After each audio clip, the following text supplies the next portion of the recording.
Surprise! Ooh, yeah, we actually got this underway. So I know that I mentioned in the last show that I did that we were going to do this a little bit later in the night. I said, never mind, I got a new idea, and I'm going to implement it in tonight's show. Daivon is going to reach us in a couple of moments, or whenever he decides to show up. And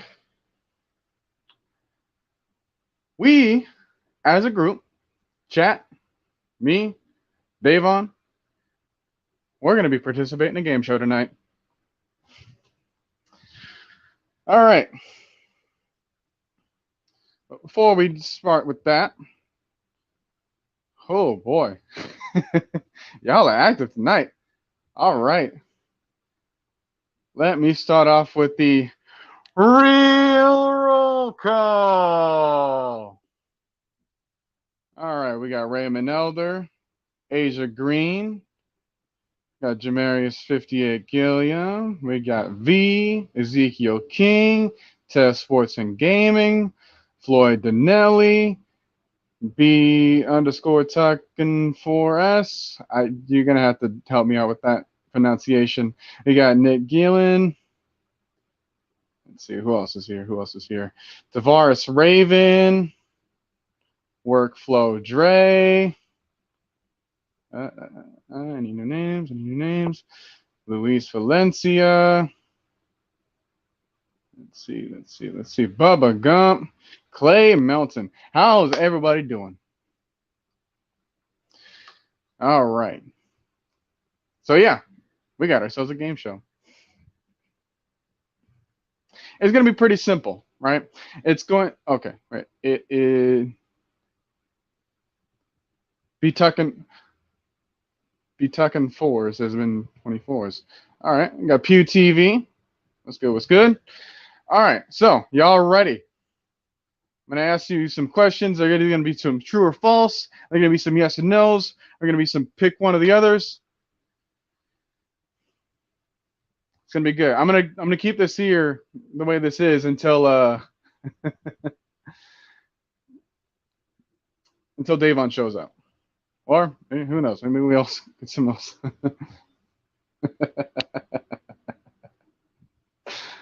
Ah, man, you found me. Yeah, I've been caught. Guilty as charged. Am I right? All right. So, as you can tell by the thumbnail, brought to you by Maggie, she put Dak Prescott and Matt Ryan on there. And so I wanted to go with that by giving you guys some interesting facts about both Matt Ryan and Dak.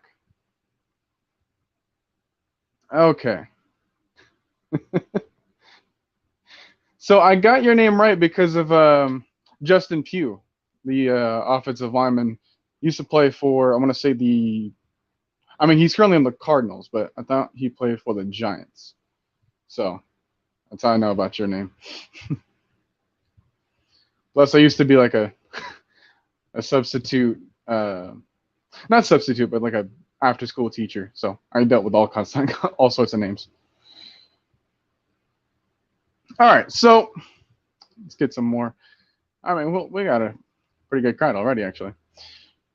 All right, so what do I want to start off with by showing you guys? Let's see. Okay, here's one. All right, true or false? First question. You guys ready? Let's see. Let's see how quick this is to having everyone show up. Ephraim Jones. Howdy. All right, kind of mentioned you, Uncle Javon. Well, first, such a skilled, intelligent quarterback who puts up high numbers across the board, and Prescott is pretty good, too. Very athletic, yeah. All right. You guys ready? Question. First one. True or false? Matt Ryan has more touchdowns at home than on the road. True or false? Think about it. I'm going to give you guys about maybe 20 seconds. True or false?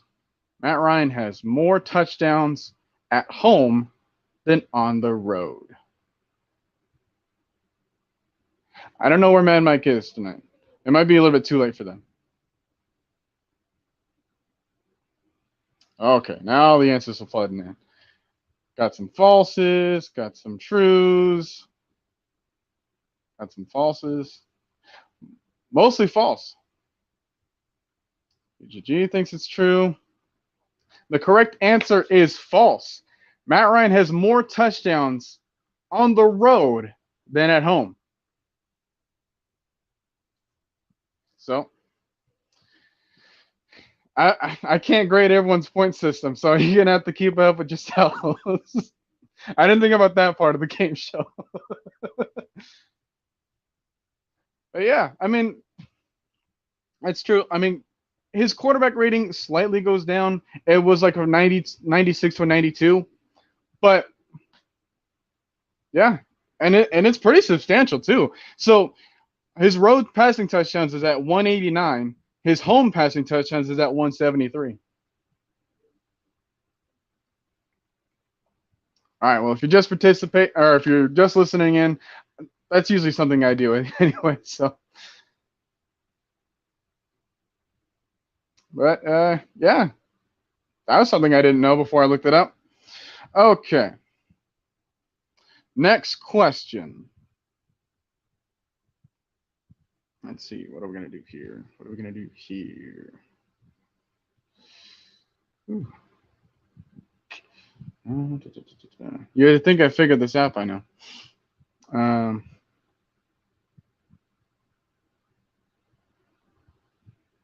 See, what I ended up doing is I ended up having a bunch of pictures of everything. That way I didn't have to write all the stats down myself. And now I'm kind of figuring out what I wanted to do. All right, next question. True or false?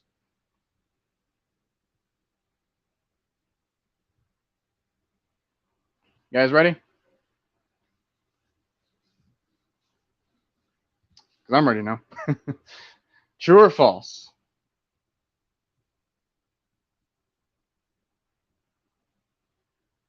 All right, I'm going to ask it. In every month from September to January, Matt Ryan has a winning record in each month. True or false?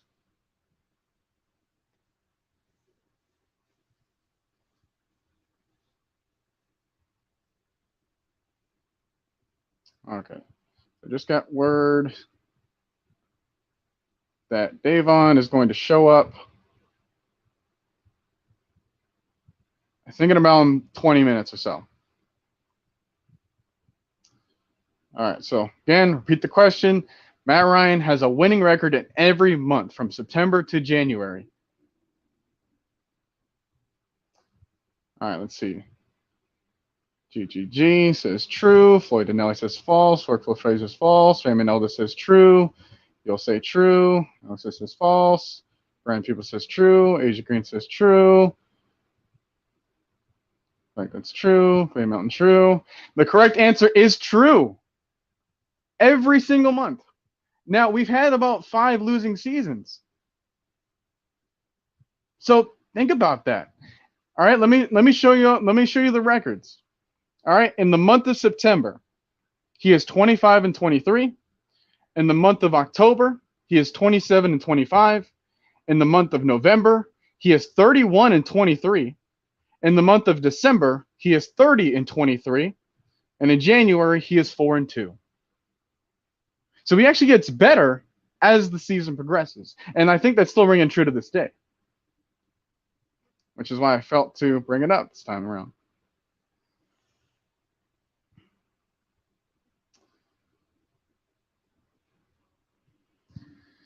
All right. So again, it's going to be hard for me to keep everyone's score. So y'all do it yourselves. I'm pretty sure people are 2 for 2. I probably should have made it a little bit more clear. But yeah, in his whole career, every month that he's played in. So it's okay. I didn't know this stuff either until I looked it up. All right. Next question. Okay, I'm going to have to word this one very carefully because if I don't say it right, then it might be a little bit too confusing. It's good, Devin. Ready to join a game show? we're at the third question, so. All right. Let's see. What do I want to bring up now? Here's one. True or false? When the final margin of the game, when it's about a 2-score game, right? So that means that you can win by either about 9 to 16 points, something like that. Matt Ryan has a winning record on games in which the final score, whoever won or lost, they either did it by 2 scores. I want to say that I got that wording correctly. But let's see what you guys are saying.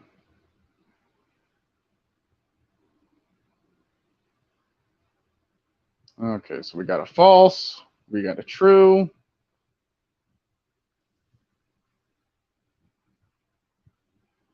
You need me to repeat it?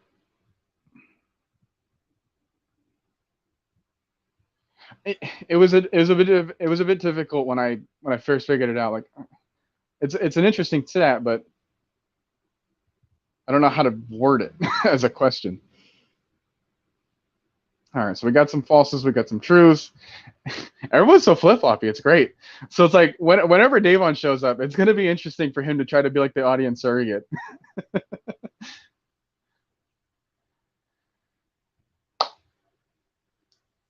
But the answer is false. So when the game is won by 2 scores by either team, I'm sorry, maybe I can get that back to you. All right, so like this is how it was worded to me, right? So the final margin, the value 0 to 7 points, 8 to 14 points, 15 plus points. So they're trying to say it's like, hey, it's a 1-score game, 2-score game, 3-score game. That's how they're trying to win by it. In 50 games where the score has been that close, around a 2-score game, Matt Ryan is 24 for 26. But in everything else, if it's a 1-score game, which has happened 110 times, he's won 60 of them. So that's more than he's lost. And when it's 15 plus, that's 33 times. So that's the only spot where he doesn't have a winning record in. When it's about a 2-score game, when it's somewhat decided, but it's somewhat not, it's interesting how that's the case, right? So moving on to the next bit of info that I can give to you guys. All right, here's one that's a little bit more of an answer this time.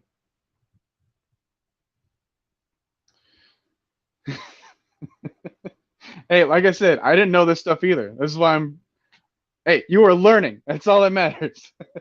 If you didn't know this before, you're going to know it now. All right, so we got some 3 for 3s. All right. Anybody else is 3 for 3?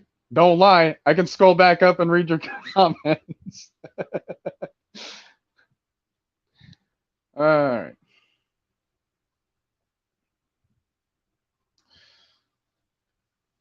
All right. Here's another question. There are 2 teams that Matt Ryan has never lost to, and there are 2 teams that Matt Ryan has never beaten. I want you guys to try to name the 2 teams that Matt Ryan's never lost to.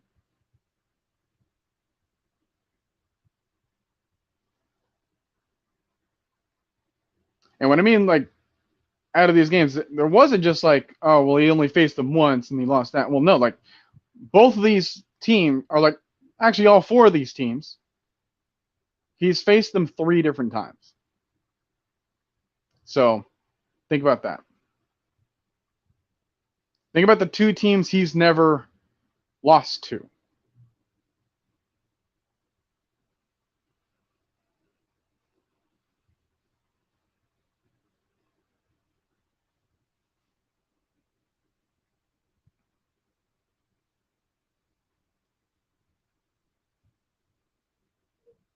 All right, how are we thinking here?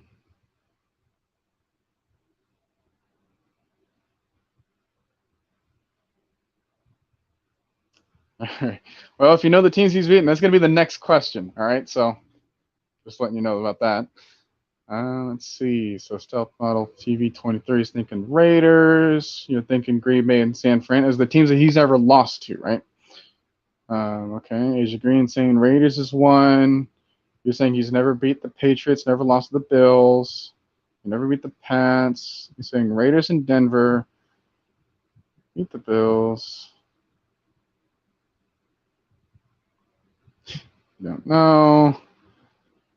All right, brain fart. Saying Jaguars and Broncos, Raiders and Denver. Okay. The 2 teams he's never lost to.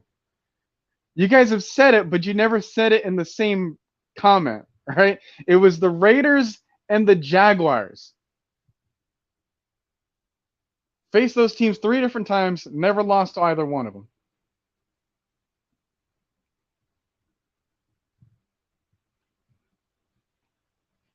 So I thought that was pretty interesting.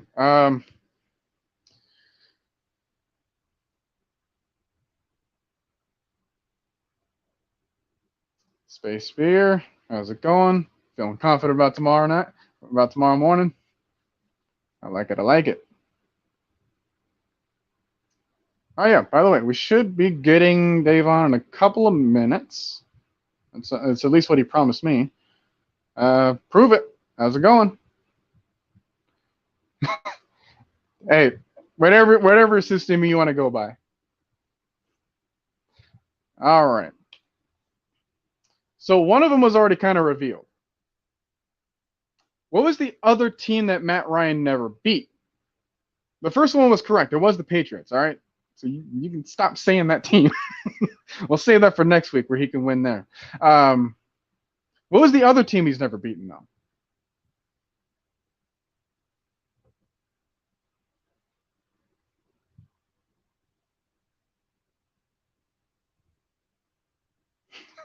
So 1.5 for 3. All right, well. Win versus the world. How's it going, my man? Great to have you tonight. Hope you can stick around for us. Okay. So Daivon saying Steelers, Pew TV saying Steelers. Prove is confident with the Cardinals. Asia Green saying the Steelers. Raymond said the Ravens. Wall Smith says Pats and Steelers. Y'all looked it up. Y'all are cheating, man. Well, I think it's interesting how I can do this, right? And I can look at the view count. So if I know that there's like a big drop off in views, it's like, oh crap, like you guys are gonna look it up, right? But I'm gonna keep this comment right here because that's the correct answer. Yeah, it was the Steelers. But I'm gonna put you up here because you mentioned both of them in the same comment. No favoritism though. All right.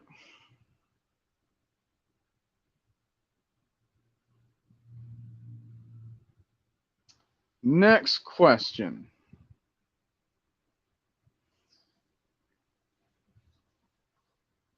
True or false?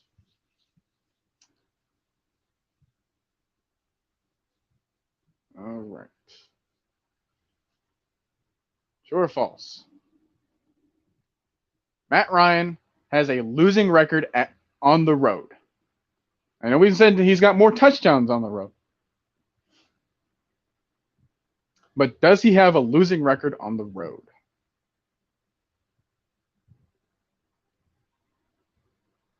He's got 108 games under his belt on the road. Let's see.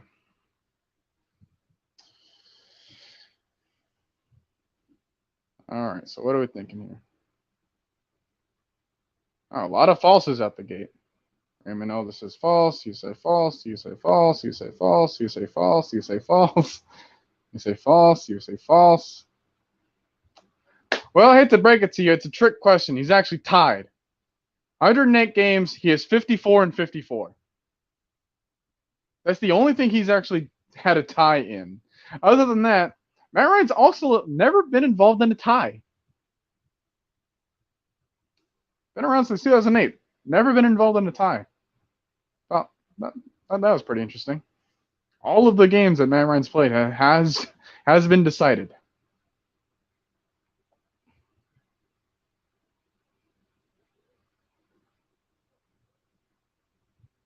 So, yeah.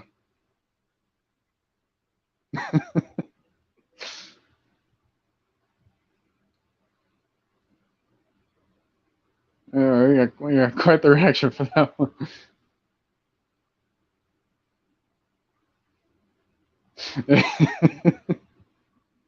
Well, you could have said trick question. All right.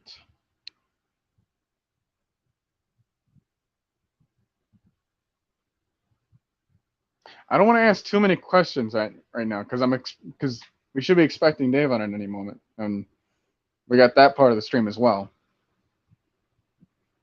So I wanted to start this actually an hour earlier, because I was going to start this at 11 p.m. Eastern, but I was like, hey, I got this idea last night. I'm going to shove it in. I don't really want to have to wait until like too later in the day or too later in the night in order to have this happen. So I decided, hey, let's push it earlier. Who cares about my night? I ain't got nothing. But, yeah. Okay.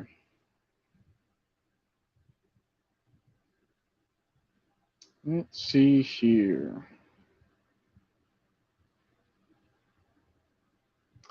True or false?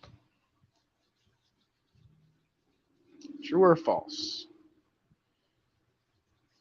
Matt Ryan has a winning record against the NFC East division.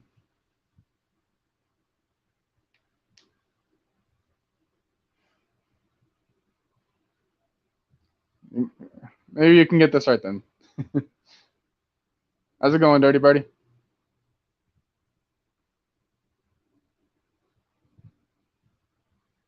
All right. Give us a line, get a game, foul back, call it. Yeah, I mean, Tyron Smith isn't playing, but all right, we got some true. Yeah, I don't know about that. True.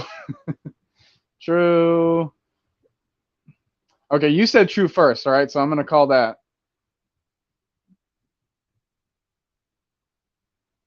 All right, so because you said true first, I'm going to give you the right answer. Yeah, it's true. He is 16 and 11 against NFC East opponents.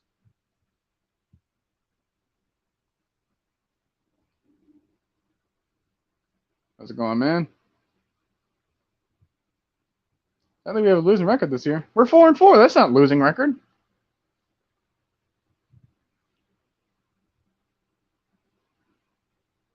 Clay Mountain, man. I don't have faith, man. That's good.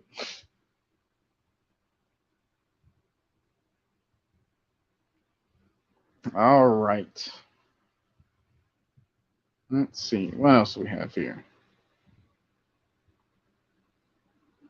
Let's see.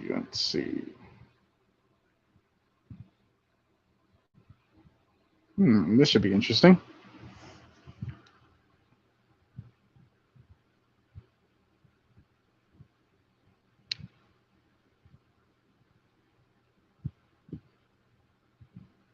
Okay. Here's my next question.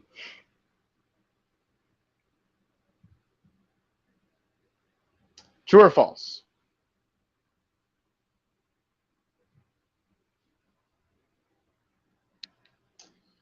True or false? when it comes to completion percentage,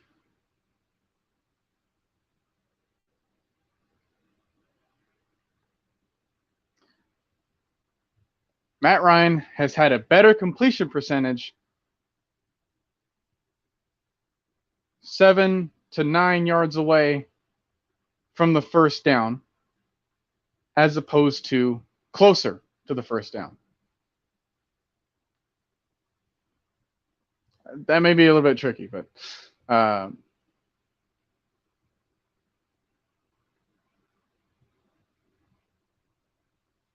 so when it's like first down, second down, third down, and it's 7 to 9 yards to go to get the first down, does Matt Ryan have a better completion percentage there than anything up close? All right, let's see. Got some true, true, true, false, true. You feel like that's true. I feel like true, true, true, for sure, true. By a slight margin,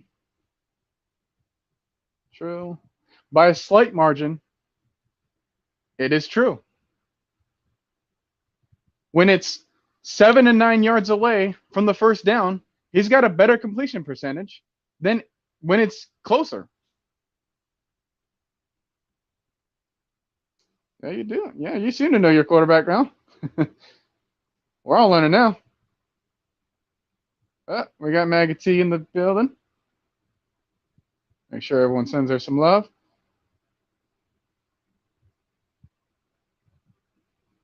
All right.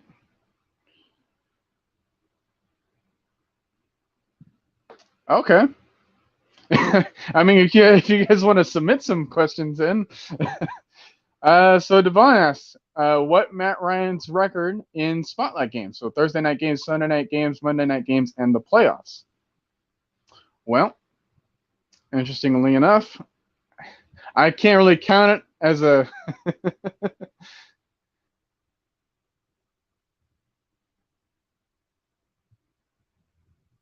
Hey man, don't worry. We all have the opportunity to get better than this. Like I said, I didn't know this information until just recently, so I can't fault you guys for not knowing this. As a matter of fact, I'm showing you guys this as a form of a game show in order to help you. So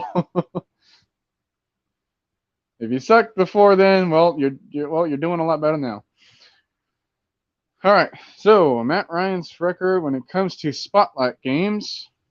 Let's see if I took that down.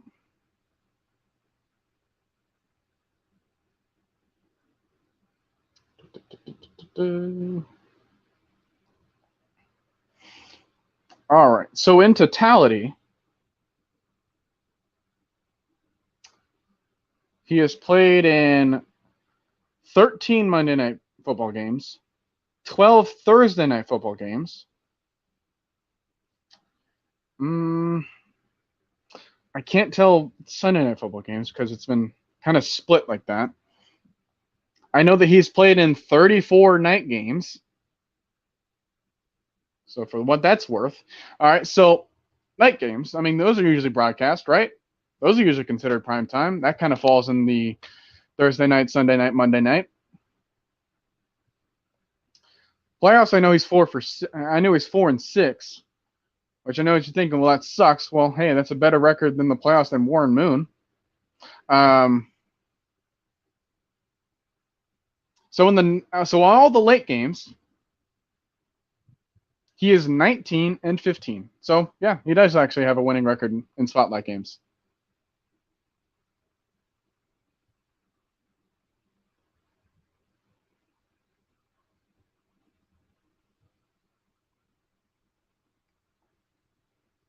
So yeah, there's that tidbit of info. Let's see. What else we have here? Okay. Let's go more. Oh, okay.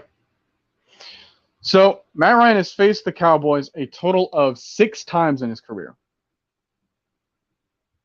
All right. So in those 6 times, all the numbers, they kind of skew out because they've been kind of in between certain seasons, like he had a game in 2012, 2015, 2017, obviously last year. They've kind of been sprinkled out. And, we've all had all sorts of rosters in between them, and so have they. So let me ask you this. All those games, right? True or false?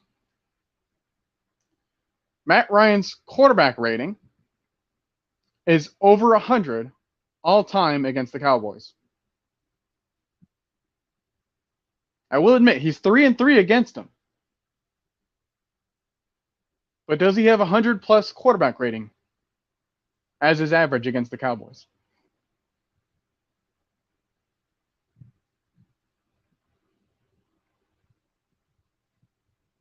All right. So I got some true, got a true, true, true, got a false, or a fisseless. True, true.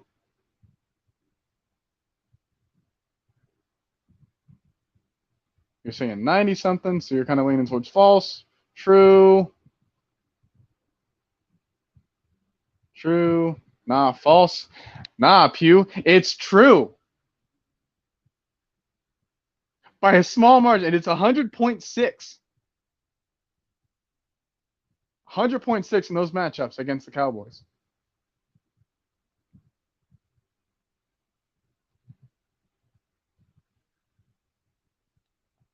So, I mean, if you want to think about the quarterback rating. Hey, what's going on, Macondo? You want to check out Macondo's channel? Wrong finger. You can visit him. Get him some more subs. Might as well. I mean, he's here just like everyone else.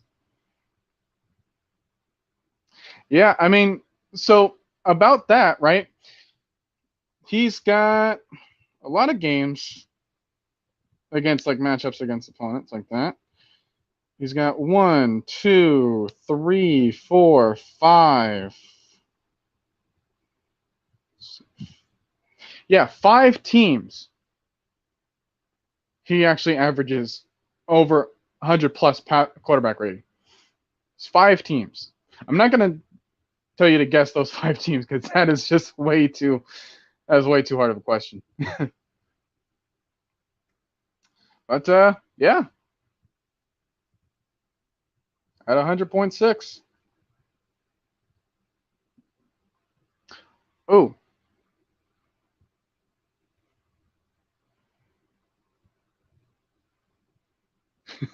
Man, y'all coming up with some funky scores. All right. Okay, let's see.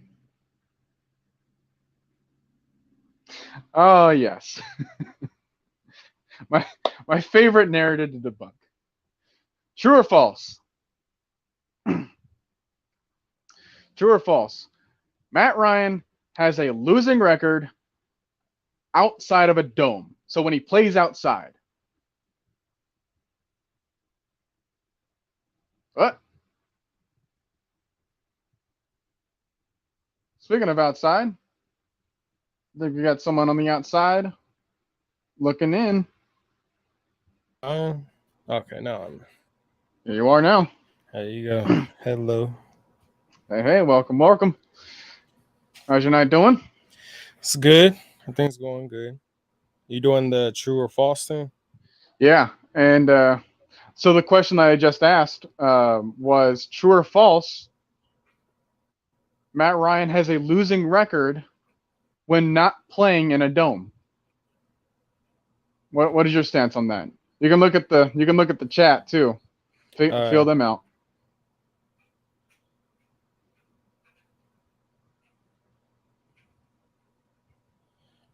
I would say false. With that. And you would be correct. Okay.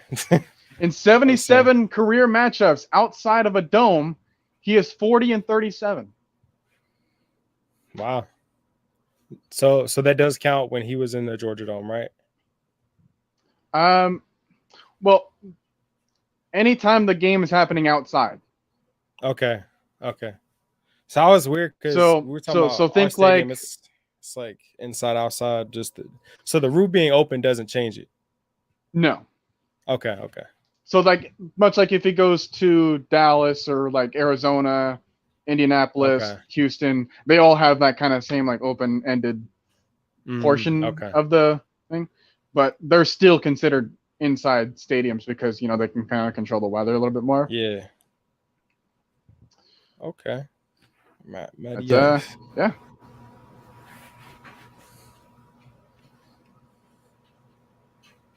All right.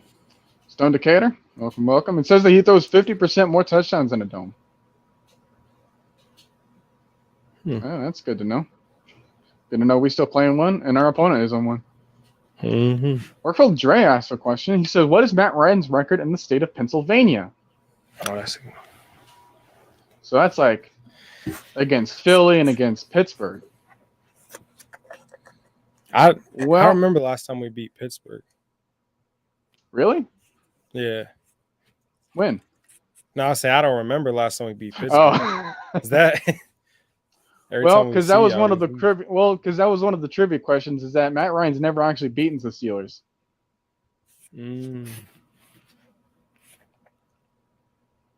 Now that being said, it's not really his fault because he's one of the few teams where he actually has like pretty good quarterback rating against them. Oh, really? Yeah. So another question I asked earlier was Matt Ryan's quarterback rating against the Cowboys all time. He's faced them 6 times. Is it over 100? No. Well, you'd be remiss because it's 100.6 all time against Dallas. Wow. 6 times. So, yeah. I mean, if you want to check back like what you missed on, I'm not going to ask all the questions again. Right. But like that, I will. All right. Let's see here. Let's see. Okay. Let's see here. True or false? Matt Ryan has over 100 touchdowns on every single down he's ever played in. So basically what I'm trying to say is on first down, whenever a play happens on first down, he's got 100 passing touchdowns. On second down, he has over 100 passing touchdowns. On third down, he has over 100 passing touchdowns. Is that true or false? Chat, what are you thinking? I'm going to fill them out. Let me see. It's interesting that Matt Ryan's actually never won in Pennsylvania, considering he's from there. Yeah. Yeah, I was going to say false. That seems, well. Yeah, we got some falses. Yeah, I would say falses. All right, so just to ask the question one more time. He's thrown 100-plus passing touchdowns on first down, second down, and third down. Got a true. And you know what? I'm going to keep this comment up here because it's the right answer. Really? He has 117 passing touchdowns on first down, 112 passing touchdowns on second down, and 114 passing touchdowns on third down. Wow. It just seems like such a big number, but well, yeah, I mean, he played. In totality, Matt Ryan has 375 total touchdowns, rushing and receiving. Wow. So, yeah, really. You find out stats? It's just not mine. He's just. Oh, just a bonus question. How many on fourth down? 19. So, I mean, it hasn't happened a whole lot, but the fact that it happened. Yeah.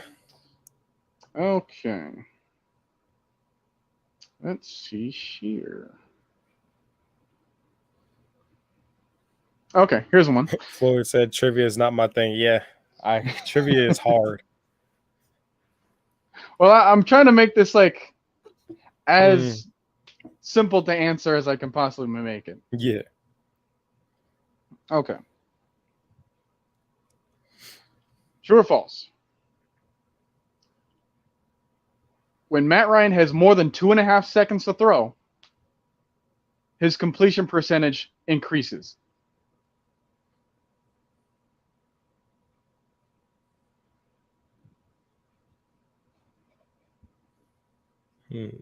I would say. Let me see the chat.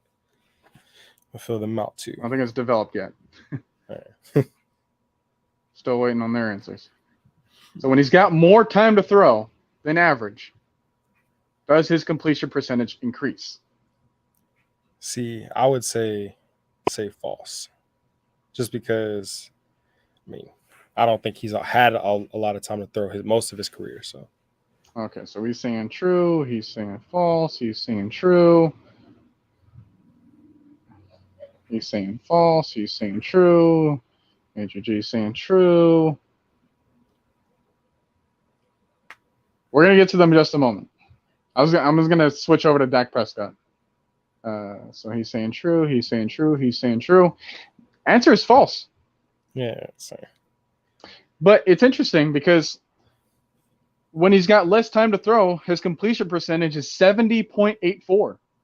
It's almost at 71% completion percentage. So the less time you give him, the better his chances of a completion. The more time you give him, his completion percentage drops for some reason. It's 61.47, almost a whole 9 points. That's insane. So for all those people saying, hey, like you got to blitz him. No, it's not. He's dealt with that so many times in his career. See, during the Saints, he was on fire during the blitz. Oh, yeah. It did not matter that you could blitz him. It didn't matter. So, all right. Yeah, Charming Z238. I'm worried that the defense is going to fold and Dallas might blow us out. Okay, so now that we're kind of thinking back to one last one for Matt Ryan. Then I'm going to try to move on to Dak Prescott talk. Who's got more? Let's see, who's got more fourth quarter comebacks? Matt Ryan, Matt Stafford, or Dan Marino?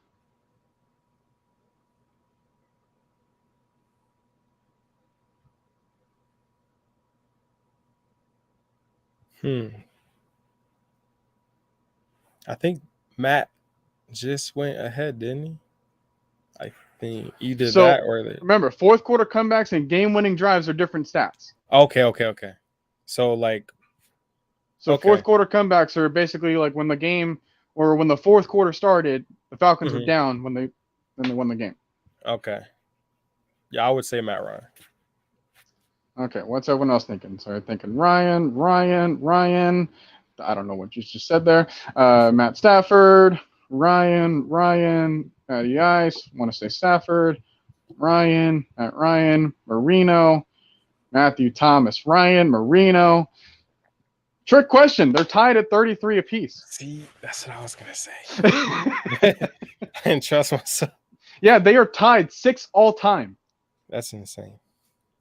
For fourth quarter comebacks in their careers. And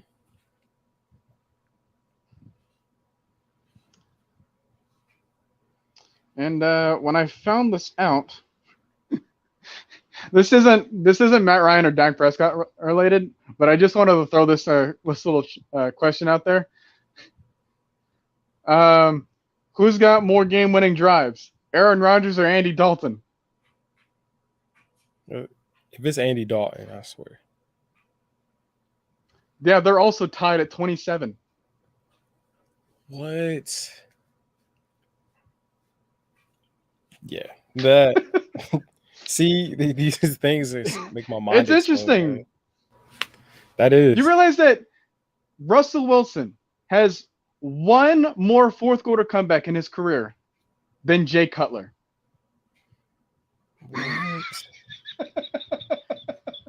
Russell Wilson has 24 fourth quarter comebacks in his career. Jay Cutler has 23.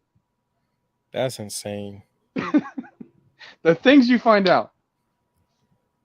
So All that right. makes me think the media has like a very big part in like making somebody like, oh, Aaron Rodgers is the comeback king. You know, it's like Hey, I said I was going to make a game show. I never said it was going to be fair. trick questions. Yeah, I mean, that was only the second one. All right, so.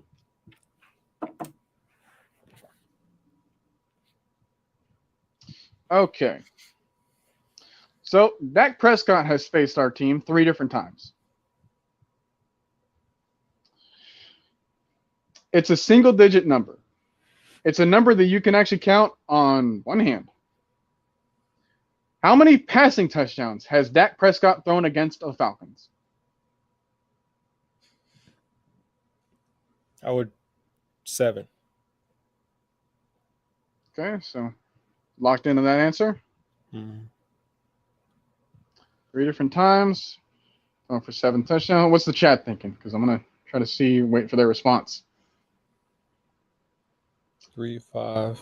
All right, so we're saying, all right, so you're saying 3, you're saying 5, you're saying 4, you're saying 3, you're saying 7, you're saying 3, you're saying 5, you're saying 8, you're saying 2.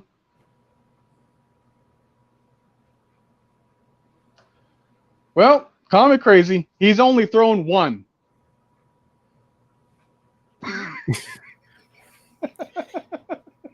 And I even just realized you just said on one hand, and I'm over here like, oh yeah, maybe even 7, just because it doesn't make any sense. Hey man, who knows what kind of hand you have? you never know, but 1 touchdown. He's only thrown 1 touchdown against our defense in 3 games. All right, remember where he's drafted. First game against him was in 2016 or 2017. Then it was 2018. Then it was last year. Wow.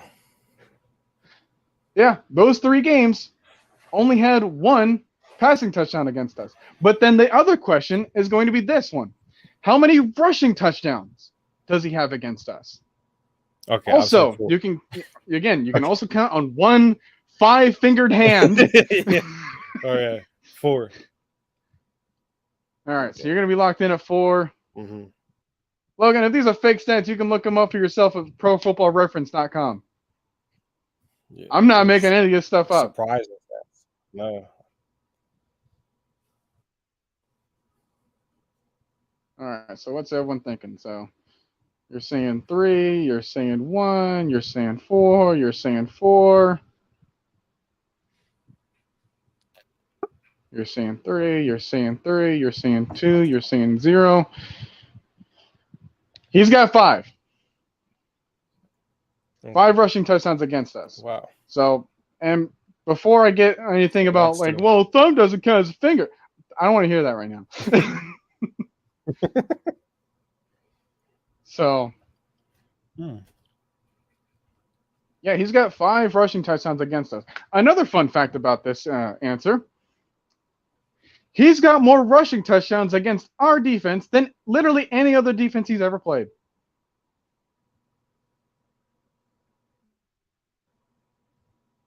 So when we face Dak Prescott, he's been more of a rusher. He hasn't been the guy to throw us and tear us apart in the air. That's crazy. Maybe it's recency bias and like, oh, he's throwing the ball so many times, he has to have a lot of passing yards, passing touchdowns and stuff. Yeah. How's everyone else liking this format? Because I don't know if I can keep this up. This is going to be I might quickly run out of stuff. Like so many stats. Yeah. Because, I mean, we're almost going to fill up an hour of just doing this.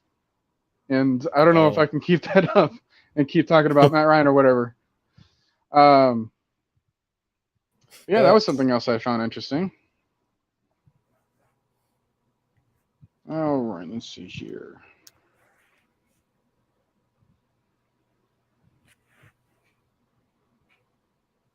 Okay, here's the next question. True or false? Dak Prescott has a better completion percentage when playing from behind than playing with the lead.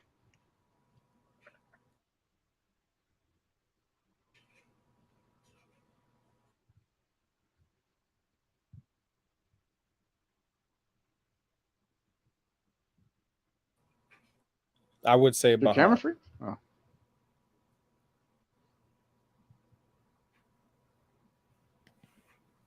Did you freeze?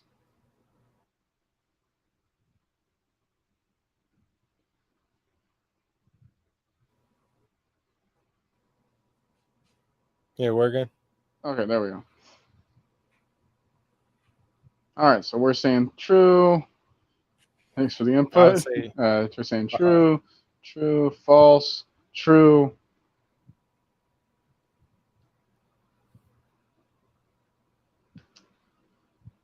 All right, so yeah, Dak Prescott, his completion percentage goes down when he's behind. Really? Yeah. So his completion percentage when he has the lead is 69.58. When it's tied, it's 65.50. When he's trailing, it's 64.69. Which means that for the most part, it seems to be a momentum kind of thing with him. Yeah. Noticed that. Now I know what happened last year and blah blah blah, but rosters changed, coaching changed, obviously.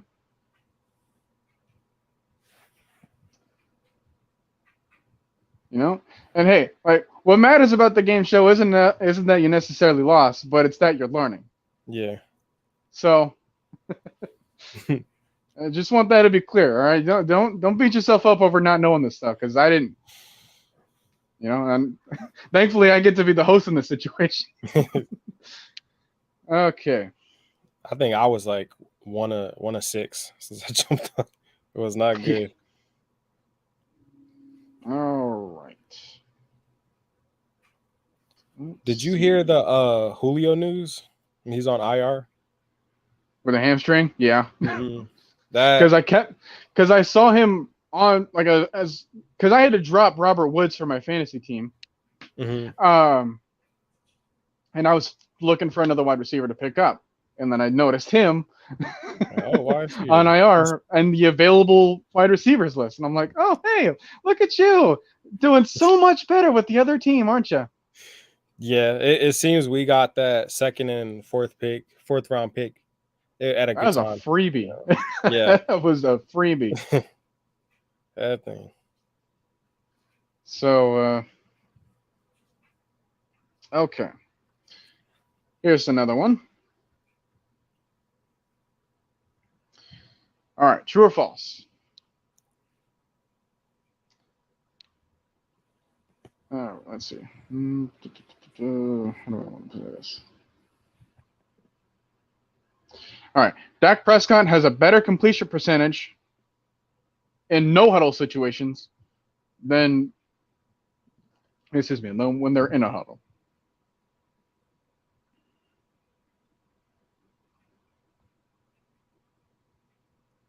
I would say no huddle.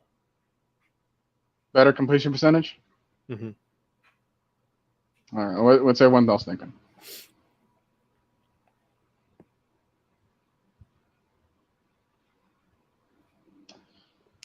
Yeah, I mean, to your point about this one, I feel like Dean P is going to dial up some good plays tomorrow.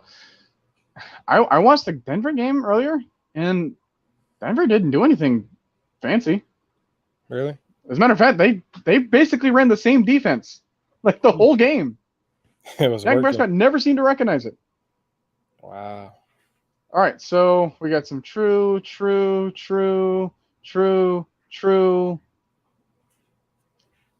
Remember, the question is that Dak Prescott has a better completion percentage in no huddle situations than when he has a huddle.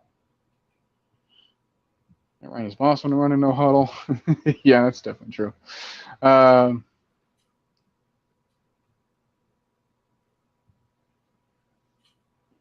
right, well, it's ever so slightly false. Wow. So, in no huddle situations, his completion percentage is at 64.54. When he has a huddle, to 66.88.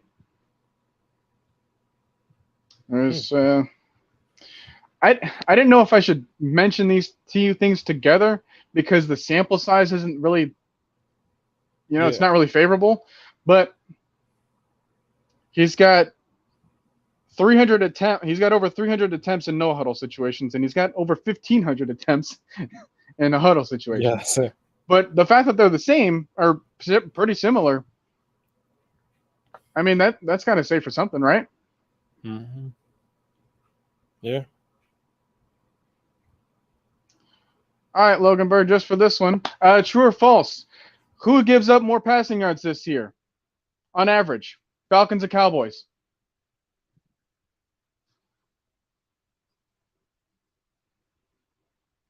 Passing yards per game. Who's giving up more?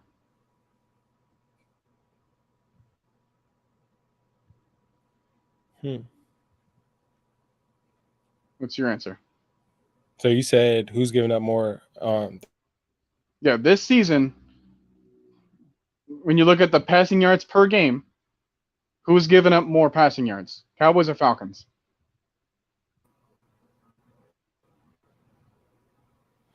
I would say Cowboys. Like that.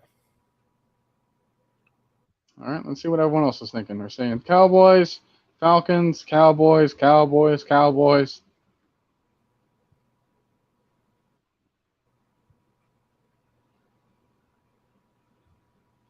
Yeah, this year. All right.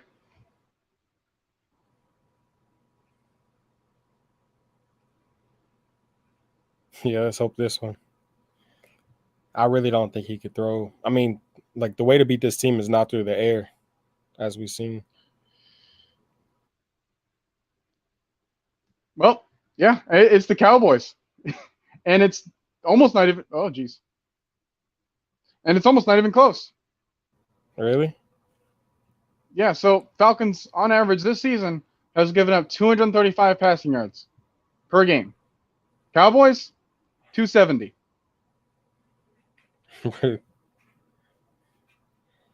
And I would say 100 as Trayvon Diggs. Well, Anthony Brown on the other side isn't doing much better.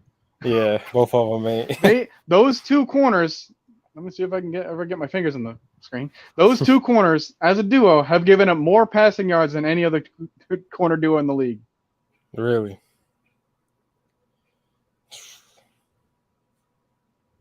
Dang. Yeah, and to Dirty Birdie's point, the only thing about the Cowboys is Diggs looks good. Well, Micah Parsons actually looks pretty good too. Mm-hmm. So They said they don't. He's got 6 sacks. I mean, Osa Odigizua, he's been pretty good too. You know, they're not going to have DeMarcus Lawrence. They're not going to have Randy Gregory. They're not going to have Tyron Smith playing. So Micah Parsons has to be there for pass rush. And, you know, we get Dante Fowler back. We don't have to worry about Stephen Means being on the field anymore. So which side would Parsons come from? With the left side or right side usually? It's kind of been like he's kind of fitting in between like the B gaps and whatnot. So it's like in between the guards and whatnot. He hasn't been too much of an edge rusher. Oh, okay. You know, because of, you know, what would be Gregory and all them. Mm-hmm. I mean, it's not that he can't. It's just a matter of like where they want to line him up at. Yeah. So I see like the most of him. I think that when he gets there, it's kind of been mostly up the middle. So, but again, like he can wreak havoc literally anywhere he wants. Yeah. My other concern is that when we have to run against the Cowboys, I'd say watch out for Leighton Vander Esch instead of Micah Parsons, because Leighton Vander Esch is typically the one that gets there first. Oh. See, this game is exciting because we could be 5-4 and have a winning record since 2017. But you know, I'm not as scared as I should be, if that makes sense, because I'm confident that this team can fight with the best of them. So, right. I mean, this team has proven that we're kind of better right now than what our record's been showing. I know we started off 1-3, but that hasn't been us as of right now. You know, and for all those people that are down, well, you guys are only 4-4. Yeah, so was Denver last week. Yeah. Literally. Like what they did to them. All right, so I'm not gonna get to that. But yeah, I will say that this is important for us because, especially because of how high the Cowboys think of themselves and everything about the media. You know, Vegas is putting a 9-point spread against us. That's even though, like they want to talk about, oh hey, well, what Matt Ryan did against the Saints is going to be more surprising than what Denver did to Dallas. Okay, you say that, and then you go against it by not saying it's a close game. Yeah, it doesn't make any sense. So, where's the defense is going to try to stop Matt Ryan if it couldn't stop freaking Teddy Bridgewater and Javonte Williams? Yeah, and they try How to is make that going to be changed overnight? You can't, exactly. It doesn't matter who it is. Like Mike Davis, I think Mike Davis is due for a somewhat breakout game, more than 60 yards rushing. But I think if he's going to do it, this is the week, him and Cordero. Oh, geez, I don't know. 60 yards, that's a little too much to ask. That's a lot. I mean, Pruitt's got him going for 102 tutties, but. Oh, really? Whew. Yeah, so I don't know if he's putting betting money on that one, but whew, that's quite the bold statement you got there. It seems his touches, it's weird. He had I think it was like 3 touches against the Dolphins, and every week it's 11 touches total. Yeah, so as a matter of fact, we already passed an hour in. I've already kind of run out of some of the questions that I wanted to ask, and I want to get to our second segment. I didn't really have a segue for this, but what we normally do, or what we've normally tried to do in the past couple of weeks, back when we were together, was we would ask each other 3 questions about the upcoming game or about anything that happened in the past week, anything football related. So that sort of thing. We can get you guys' opinions on the topics first. And since Daivon, since it's been a while since he's been on the screen in front of y'all, I say he goes and asks the first question. So what was your first question that you wanted to tell me? First question is, what is the reason Arthur Smith can't seem to maintain a lead through the fourth quarter? So when I thought about this question, I instantly wanted to try to say, well, the defense this, or the defense that, well, the defense this, right? And I thought about it a little bit more, right? Because every single scenario, it's been different. Yes, the way that the Saints came back against us is different from how the Dolphins came back against us, which is different from how Washington came back against us, which is different from how X, Y, and Z team came back against us. They're all different situations. So in some games, we've had good enough pass rush in order to get the job done. So I can't really blame it on that every single time. We're getting a much better play in the secondary. So that can't be the issue.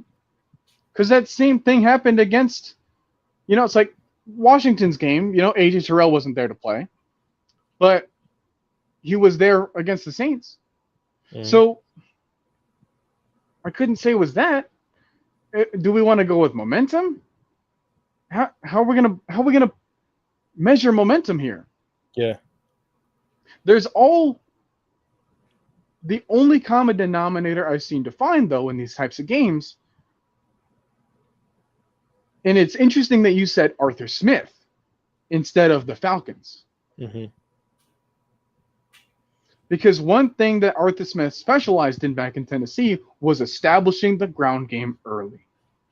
And he stuck with it. Yeah. Denver last week against Dallas. They started the ground game early. They stuck with it. And look what happened. 190 yards on the ground. They didn't even have starting offensive linemen. Yeah.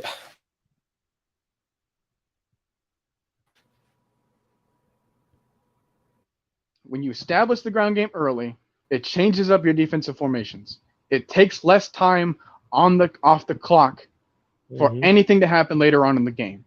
And worst case scenario, if the passing game doesn't work, you have the running game to fall back on later on. But because everyone of these coordinators, they've loved Matt Ryan. They've loved trying to have him be the hero early on in the game. They never established the ground game. Never. In those big key situations, we've always passed first. We've always passed often. But guess what happens? When the situation gets to the point where time is more valuable than yards, passing becomes too risky. And when passing becomes too risky, and you never established a ground game, and now you got to do it when there's 4 minutes left to go in the game, you're predictable. And when you're predictable, it doesn't matter who the defense you're going up against. They know how to stop you because they're an NFL defense. Yep. When you get too predictable, it doesn't matter who you are. It doesn't matter who you're up against. Why the heck do you think Miami beat the Ravens? Yeah, they got predictable. Exactly. Mm-hmm. It wasn't just because they were too opportunistic, because that hasn't happened in every single one of the games on the offense or the defense. But when you don't establish that ground game early on, that's your issue. Which is why I feel like in this game, Cordero Patterson needs to show himself as a running back in this game. Yep. More so than a wide receiver. Because we have a little bit more faith than we did a little bit ago. We have a little bit more practice now without Ridley. All right, so now guys like Olamide Zaccheaus are stepping up. Kyle Pitts, he's a quick learner, so maybe he'll get a little bit more nuance when it comes to route running. Maybe he won't be so predictable on the field as a pass catcher. You got Russell Gage coming back. Tajay Sharp has been triple teamed on certain plays for some reason. Yeah. You still got Hayden Hurst to use too. So it's like you have some reliable pieces to use. And that's all good and dandy.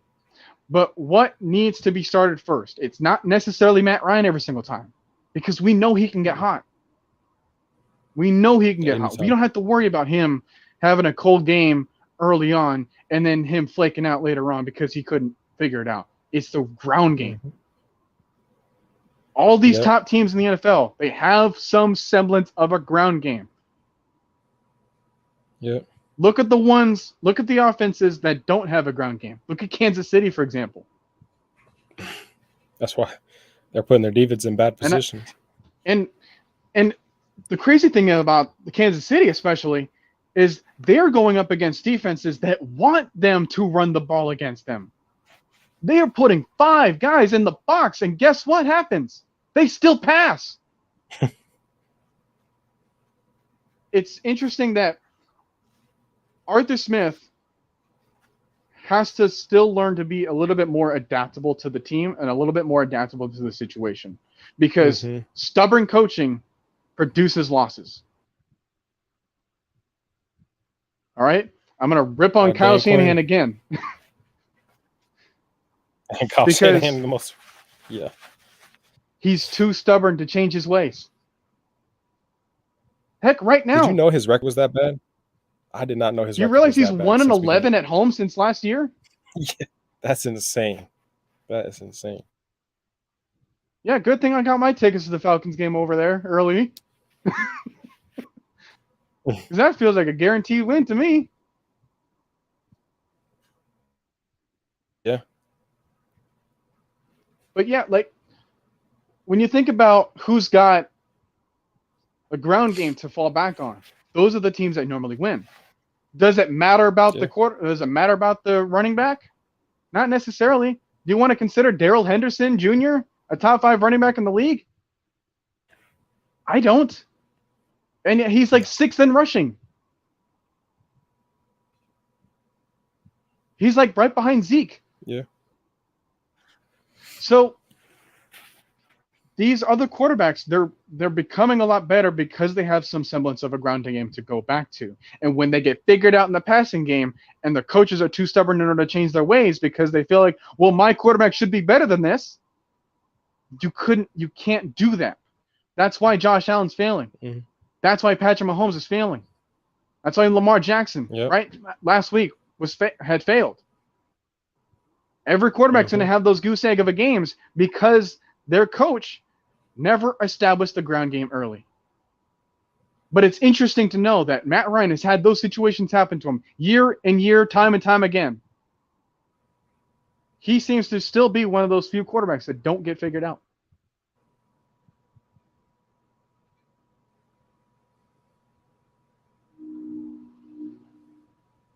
All right, he's still up there with Rodgers and all them, whoever you want to put up there in the upper echelon. He's up there with the guys that they've been good with a running game, but they've also been good without one. They've been good with the defense, but they've also been good without one. Matt Ryan's in those categories. Yep. He should be in the MVP race, in my opinion. But that's if this team makes the playoffs and, you know, all the other stuff. But I'm sure they won't. National media. So that's my reason as to why I think we can't maintain a lead in the fourth quarter, because whenever we have to chew time off the clock, we can't do it because our running backs never really got settled into the game. That was my thinking on that question as well.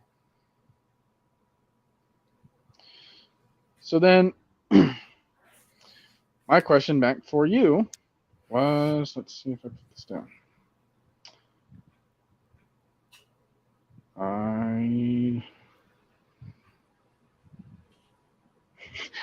I put down your questions, but I never really put down mine. Give me just a second. I can read it. Okay, you still have it? Yeah. Okay. If a concept doesn't work the first time, how likely would you want to go back to it later, or should you abandon it entirely for a matchup? My thinking on that, a better understanding of the question. So let's say something doesn't work, such as Arthur Smith trying to run on 4th and 1 instead of doing a QB sneak. So would that be like an example of something that I would say don't do it again throughout the whole matchup? Or is it more like a concept, like running the ball? Kind of, right? So let's say we get in those scenarios where we're trying to establish the ground game, but we're not getting any yards out of it. Let's say in the first quarter, we run it like 5, 6, 7 times, and we only get like two total yards. Yeah. How likely should we be to go back to that, change it up a little bit, or should we just abandon the run game? Yeah, in my opinion, I would abandon the run game, such as what we've seen last week. The Saints have the best running defense in the NFL. We didn't abandon it, but we didn't go to it to try to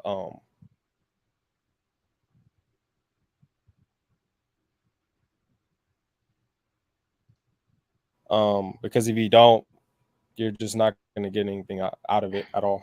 I still feel like you're kind of freezing in and out on my side. Yeah, I don't know how it is for everyone else, but doing that. But yeah, I would if you're playing against the number 1 rushing defense in the NFL, I wouldn't continue to run the ball at them. I would try to supplement it maybe with screen passes, short passes, you know, stuff like that, but not just running, especially when you don't have the personnel for it.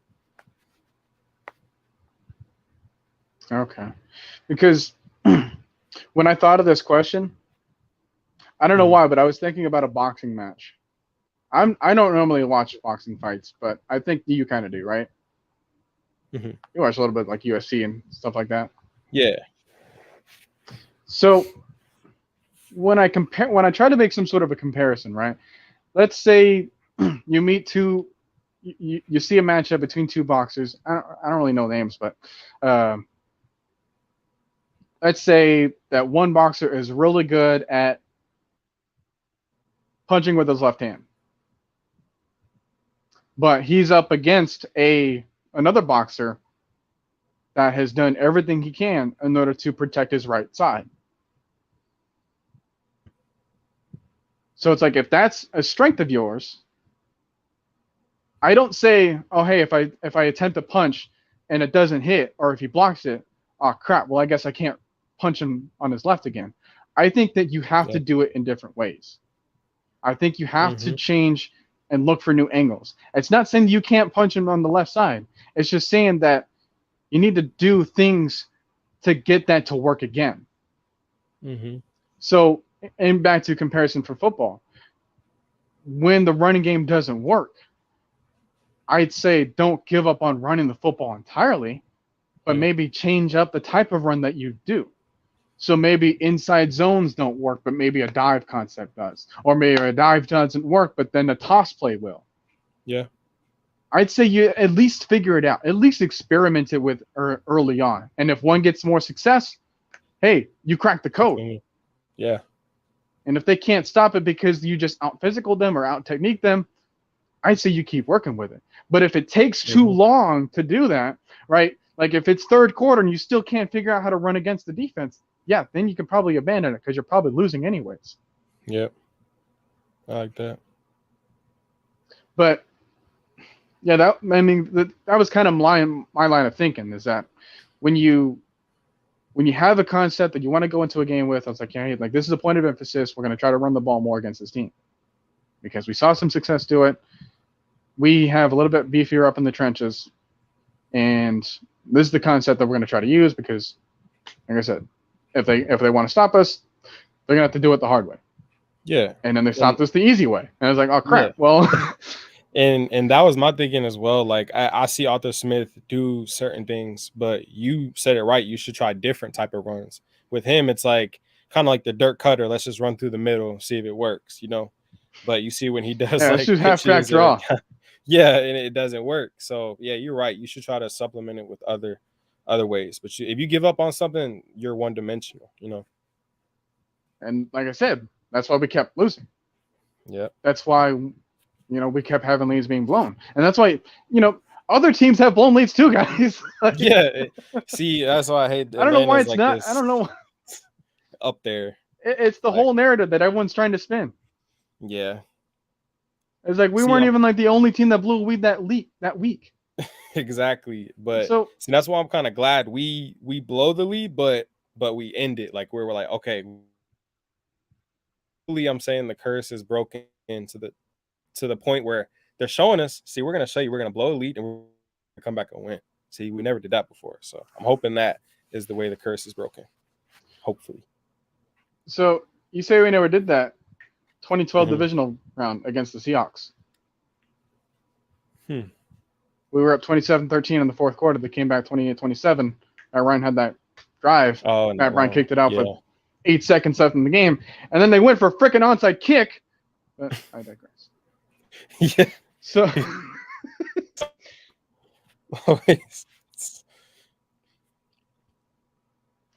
Okay. You want to go to the next question? Or you want to get to the comments? Yeah, let's see what everyone else has been thinking so far, because I haven't really talked to them in a while. Raymond Elder says, so you guys are saying that Arthur isn't establishing the run. So my thoughts on that was, I don't think he's done enough of a commitment. Because once he does that, then we can feel comfortable going back to that when we have to put away the game. Yeah. The only time we've done that so far was against the Jets. And if we can continue to do that again, maybe not in that same fashion, because remember what happened in that first play, right? When they just scored, we had the ball again. What was the very next play? You remember that? Deep throw to Pitts. Yeah. And I was like. And then we ran the ball against Miami. When we had a little bit too much time left on the clock at the end of the game, deep throws to Pitts, and then we ran the ball. And then what just happened against the Aints? Deep throw to Patterson. And then we picked it up, and then we kicked the field goal. I would have been that one. I was like, do not fumble the ball. That's it happened. I was like, I think, yeah, that's just my thing. They're trying to show us that the curse is lifted. The old Falcons, I don't think that it would have went our way. Of course not. A freaking onside kick that was right there for the taking couldn't even go our way. Yeah. A touchdown with the lead and 59 seconds left in the game couldn't even go our way. A late game interception by Justin Herbert couldn't even go our way. An interception by A.J. The Terrell Chiefs, whenever at the back of the end zone. Couldn't even go our way. Nope.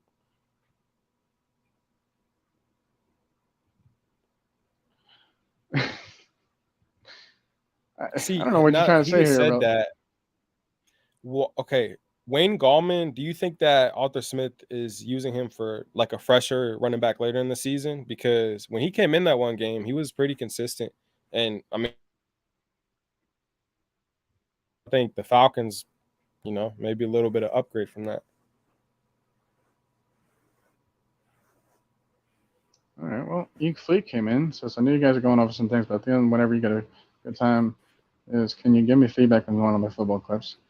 Yeah, I'm sure people might be able to check you out. I mean, we have over 50 in the group, so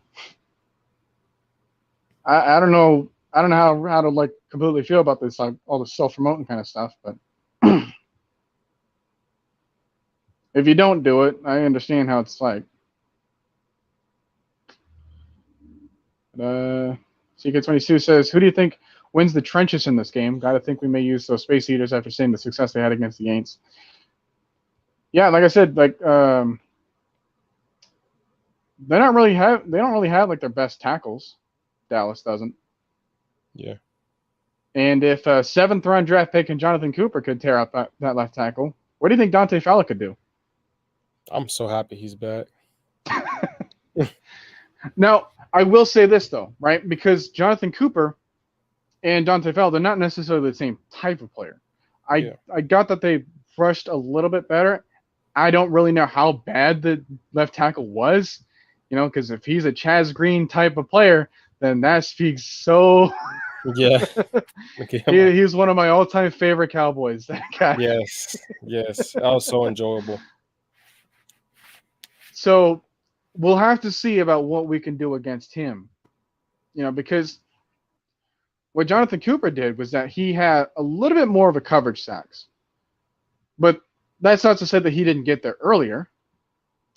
And with Dante Fowler, like his speed is really good around the edge once he gets past the left tackle.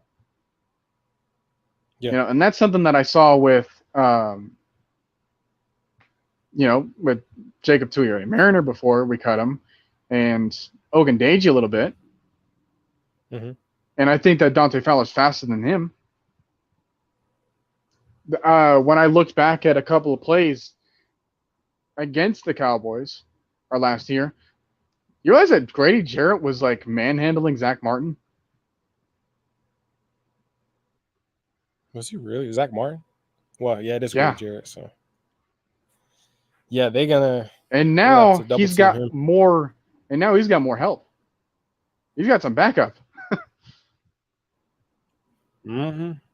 Because he's finally playing next to some guys with backpacks filled with meat bags. Yeah, Anthony Rush. I'm so glad we signed 6'5", 350.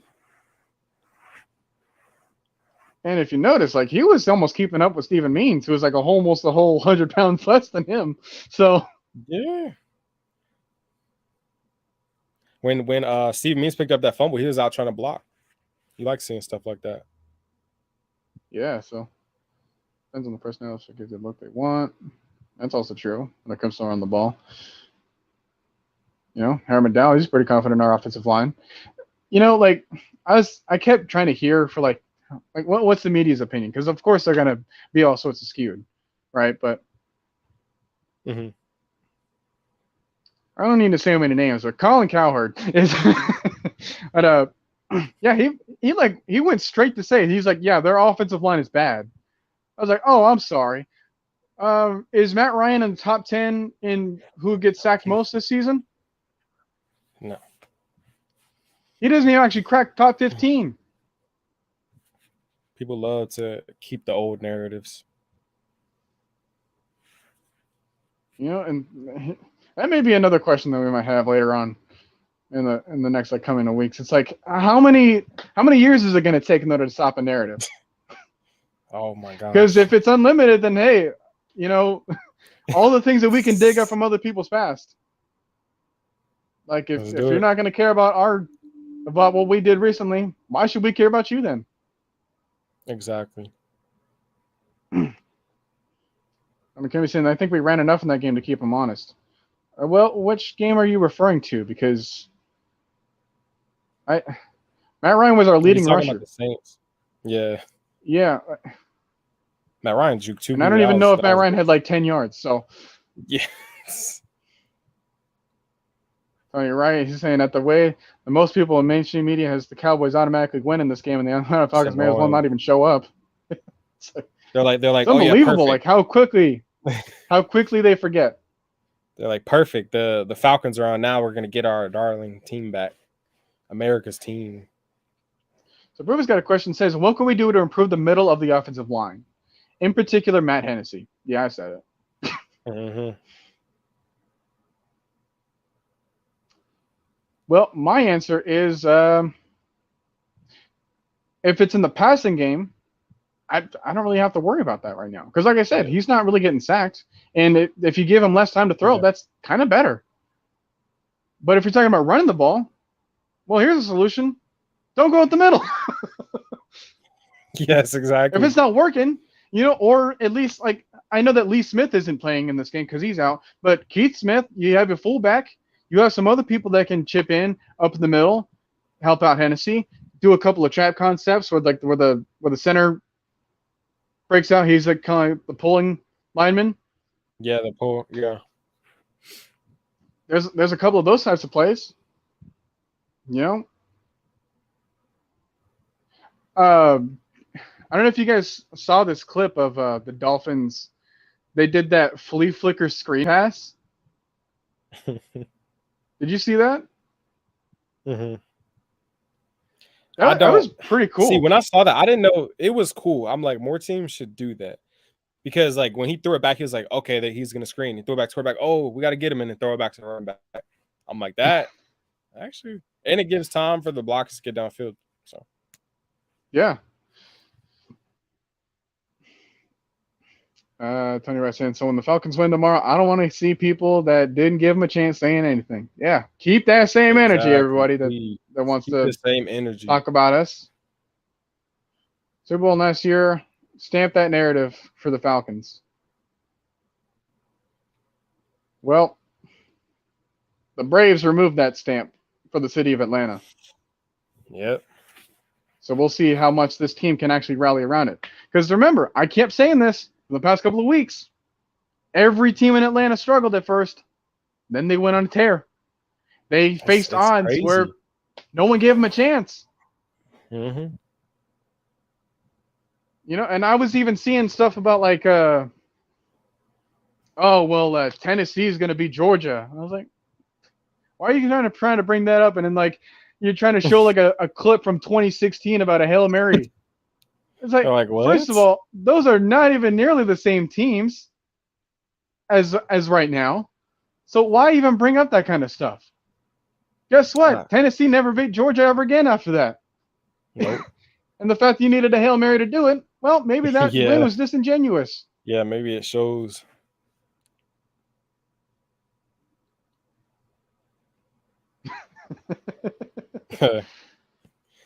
Well, we got a different special teams coordinator. All right. Yeah. Marquise Williams, he seems to know what he's doing. One thing I learned from Dean Pease is that he actually, Marquise Williams actually gets like most of the team members first before they split off on their own meetings for offense and defense. That's something I didn't really know. I know that the special teams coach has like the most familiarity with the rest of the team because he's got more of the roster to use, especially like the back end of the roster, which is why, like coaches, they'll go up to be head coaches more likely. Think of John Harbaugh. He was a special teams coach. Yeah, Rich Bisaccia, Ravens coach right now. He was a special teams coach. Like, those are the guys that are more familiar with the players. Yeah, that's crazy.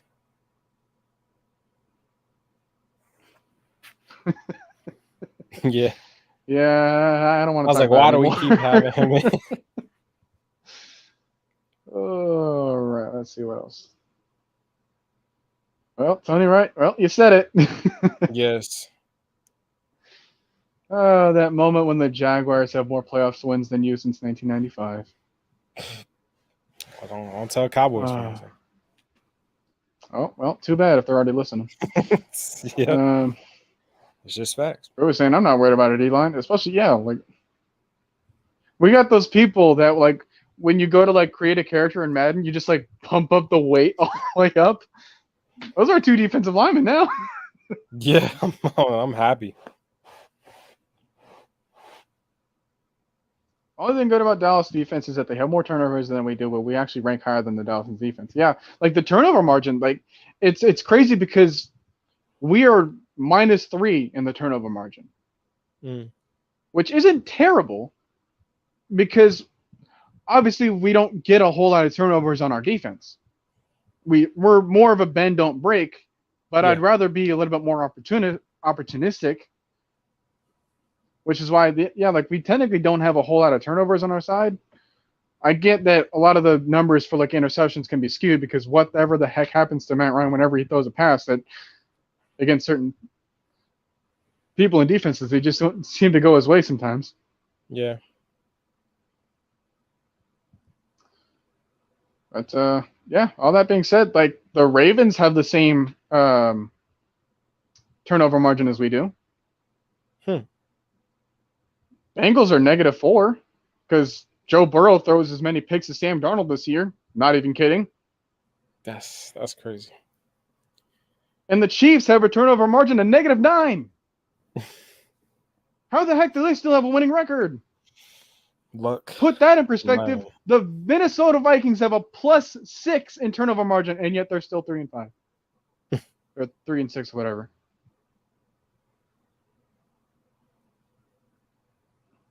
So let's see. Falcons should have activated both Quadri Allison and Wayne Gallman from the practice squad to the active roster. I want Wayne Gallman to play. And I'm still curious about Quadri Allison. Yeah. Considering how much we saw him in the offseason. Yeah, it's weird that they cut him and then brought him back to practice squad. I think it might have been like a contract thing. Oh, really? Much like with like Brandon Copeland and whatnot. Well, he might be, but I don't know what that does. Maybe it does something like guaranteed money. Yeah. NBA Taurus, how's it going? How you doing? Glad to join us. Dallas defense. Worse than the Aints. What do you expect? Exactly. Aints were supposed to have this like high ranked defense, but well, guess it didn't matter when the only person you needed to stop was Matt Ryan. Couldn't do it, huh? Says, I'd like to see more production out of the run game. Dolphins, Aints, Panthers all shut down our run game. Well, the Panthers game was interesting because I actually saw some really good chunks of runs. Like, there was actually a couple of runs where Cordell Patterson and Mike Davis was getting like 18 yards apiece at one point. And then they got like 2, and then -3. And then all those kind of things were happening on first down because they're trying to be a run-first team, which is a good thing. But when it's like 2nd and 13 and you're going straight back to passing, that's not establishing the run game. No. So that's kind of a difference that I see. Yeah. We should use Mike Davis, Wayne Gallman, and Quadri Allison as our running backs and use Cordell Patterson full-time as number 1 wide receiver. Again, it's that whole thing about Cordell Patterson and using him anywhere at full-time. It's best when he's not predictable. Which is why, even though I wanted to say, like, hey, like, let's establish him first as a runner, that helps the ground game. But once that's taken care of, then you can move him back anywhere you want. Mm-hmm. Then you can have Mike Davis or Wayne Gallman or whoever else can carry the ball for you and get some more positive yards. Like, hey, they don't have to be like breaking yards of 20 yards. If you can get 4 or 5 yards at a time, that's good enough. Mm-hmm. I just don't want to see 2nd and 13 every single time.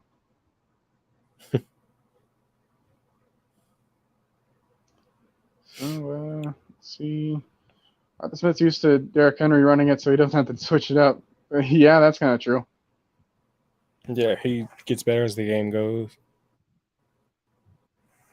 Because everyone else gets tired. Yeah. Which I don't blame him. When the fourth quarter, you're tackling. trying to hurt yourself. You're trying to make some business decisions. Yeah, but you got to.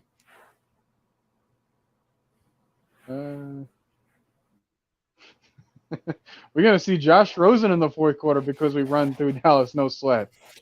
I hope so.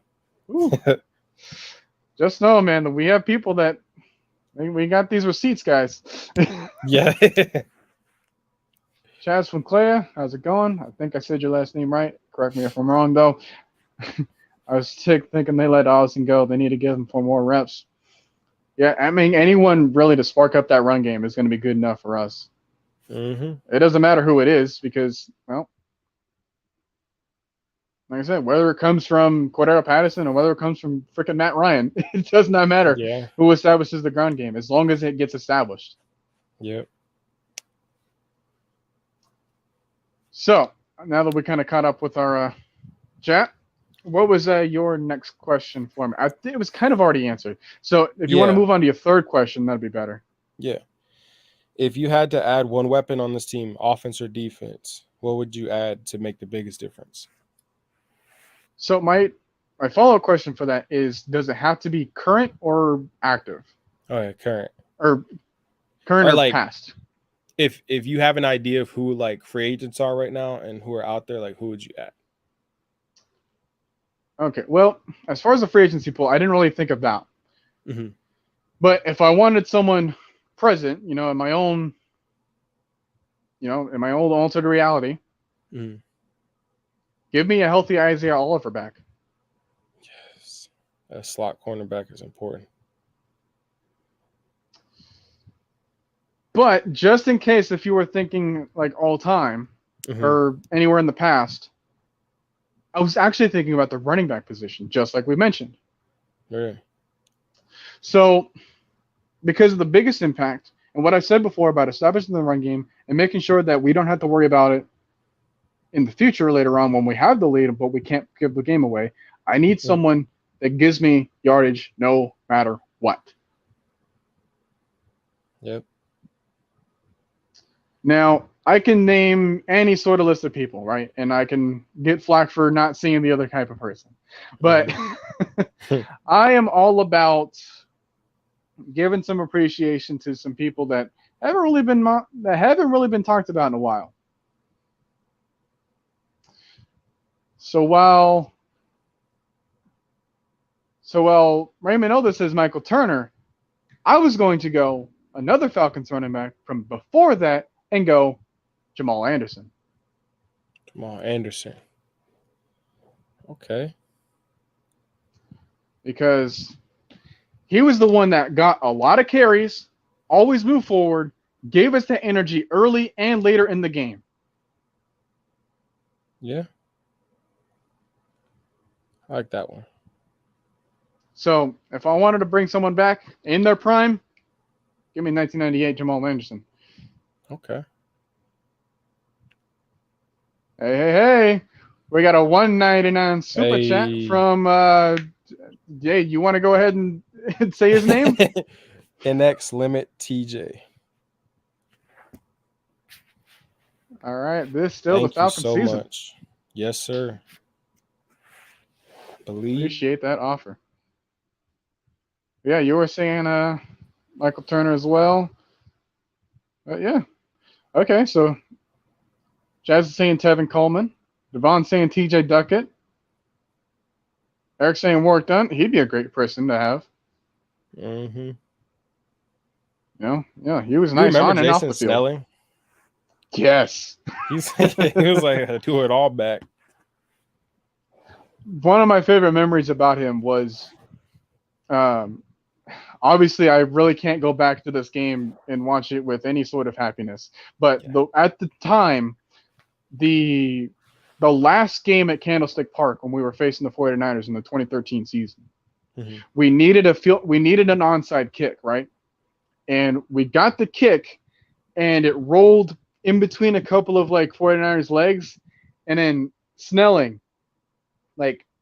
picked it up one-handed just before it got to the sideline, and it kept running. I was like, that was awesome.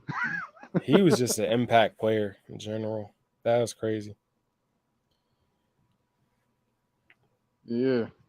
That's how he. Yeah. So Tyler, the question was hey, who's going to give us the biggest impact if we wanted to add anybody from any previous time? So I think that the position to go for first would be a running back.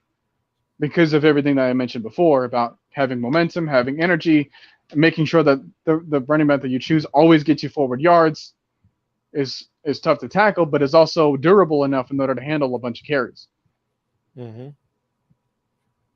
Because another guy that I was actually going for, it wasn't a Falcon, and it wasn't anyone else that was going to be mentioned among the upper echelon people, but I think he needs to be said, Jamal Charles. That boy was a video game. He ended his career with a 5.4 yards per carry. Yeah. Highest of all time. Dang, underrated. And that's with like a bad season in Denver and an even worse season in Jacksonville. I forgot he played for Jacksonville.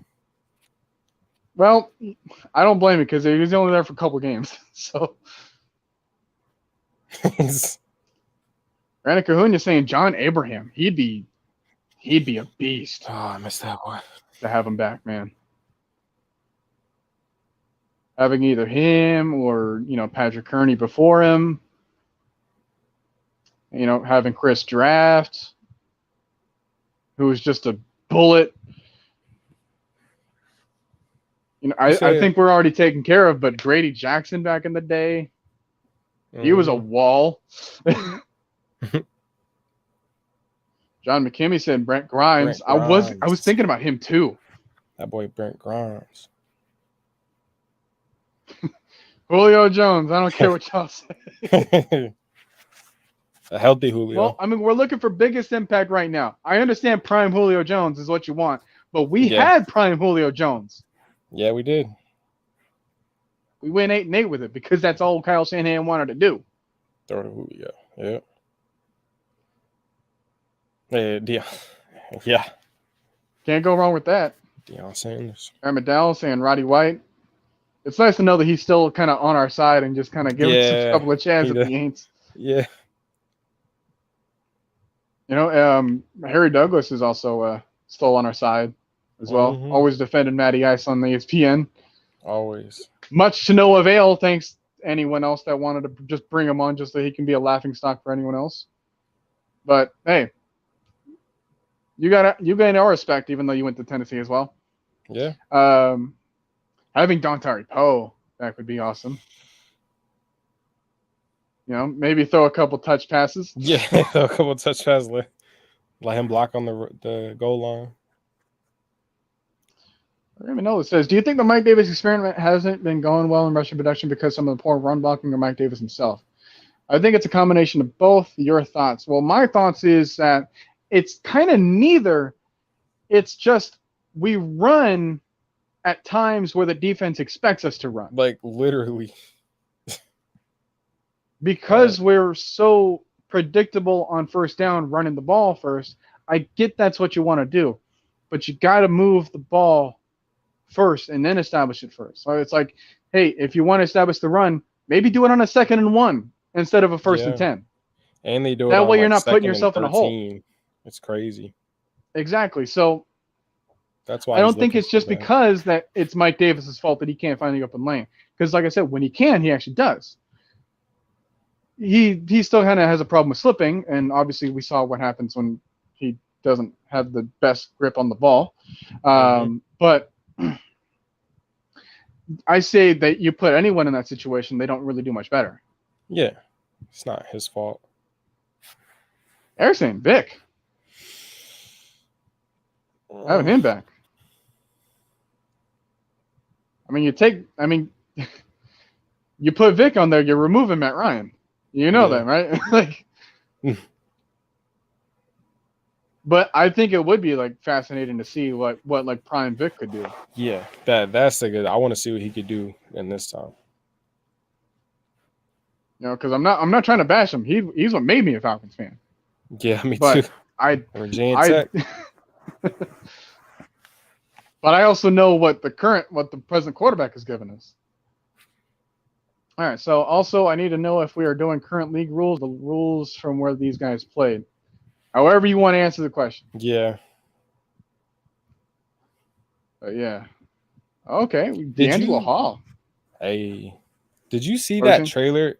It was like a trailer for the NFL. I saw it on TikTok. It was like, you know how when they introduced the NFL and they showed like what they do, and like they showed guys grabbing each other by the face mask, clipping. It was just and taunting literally everything and hit sticking. I was like, this is literally the opposite of today's NFL. And they were like, this is how bad the league has gotten. I was like, everyone's entertained, but that face mask, he literally ran full speed, grabbed the dude's face mask and tackled him. But I was like, yeah, some players in today's game would not survive back then. Ooh. Yeah, I think I've seen that a while back. Probably not on TikTok, but maybe someone else copied it off of Instagram Reels because that's what everyone wants to do nowadays. But yeah, at the same time, as soon as those rules changed, some of those teammates weren't all that relevant anymore. Yep. You know, it's like some of those guys, they had to be that just the nastiest kind of player you can be. And then once the rule changed, they couldn't do anything because all they relied on was being able to break the rules because the rules weren't really made yet. Yeah. You know, it's like thinking back to like, I don't know, like 60s or 70s basketball. It's like, I don't know, because, you know, the 3-point line moved and it was short. It was smaller. There was a couple of other things, you know. Oh, it didn't take until like the 90s for anyone to realize, like, oh, hey, look, people that can actually shoot from back here. Shoot, game changed. So, yeah, the real. We haven't had a pass rusher since Abraham. Yeah, imagine Prime and AJ Terrell shutting down both wide receivers. Jesus. The other thing about Crazy Terrell is that he hasn't had a penalty in the last 3 games either. So not only has he been playing like outstanding man coverage and doing the best he can on zone coverage, but he's doing it at very disciplined as well. So he's not giving up like, oh, well, obviously he would have given up this play, but defensive pass interference masked all the yards that he would have gotten. That's not the case. So, like, no, like he's legitimately never allowed anyone more than 100 yards. The only good receiver to actually do anything against us was Terry McLaurin, and that was like the one game where AJ Terrell didn't play, and we had to replace him with TJ Green, who's no longer on our team. Yeah. See, I'm glad we're playing the Cowboys, so national media can see what AJ Terrell looks like and what how am I working his name? Say Trayvon Diggs looks like. Because Trayvon Diggs is more of like he reminds me of somebody who's on the team, DeMonte KZ. That year he had 7 interceptions. It's like it's funny he's on the team too, because he would give up yards, but he's in the right place at the right time. AJ Terrell is just a shutdown corner in general. Yeah, like that's the difference between them, because one's more opportunistic. They're much of a gambler. Yeah. And then on the flip side, though, AJ Terrell is just a play stopper. Yeah, you get the ball, strip it out, make sure you don't. And I think that Terrell's better because Dean Pease, he's very hybrid about everything he wants to do. You know, so he'll have him line up in zone coverage, literally, even though he's at his absolute best in man coverage. But it's like Trayvon Diggs, he's like 60-70% man. And that's fine and all until you start to gamble too much.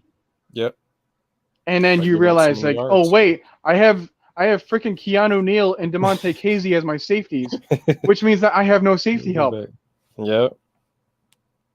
You know, and now everyone's starting to know that, which is why Teddy Bridgewater, of all people, threw it deep to Tim Patrick, because he's like, well, that's going to be a one-on-one, because look who else is back there, 15, 20 yards away, just standing there not knowing what to do. Controller unplugged and everything. So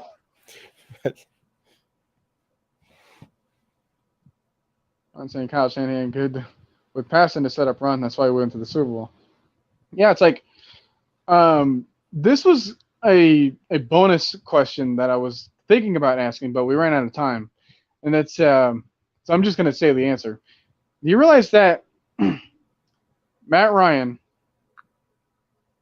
in every season that he's played in, I took a look at the offensive snap counts. 2016 was the season where he had the least amount of offensive snaps. Really?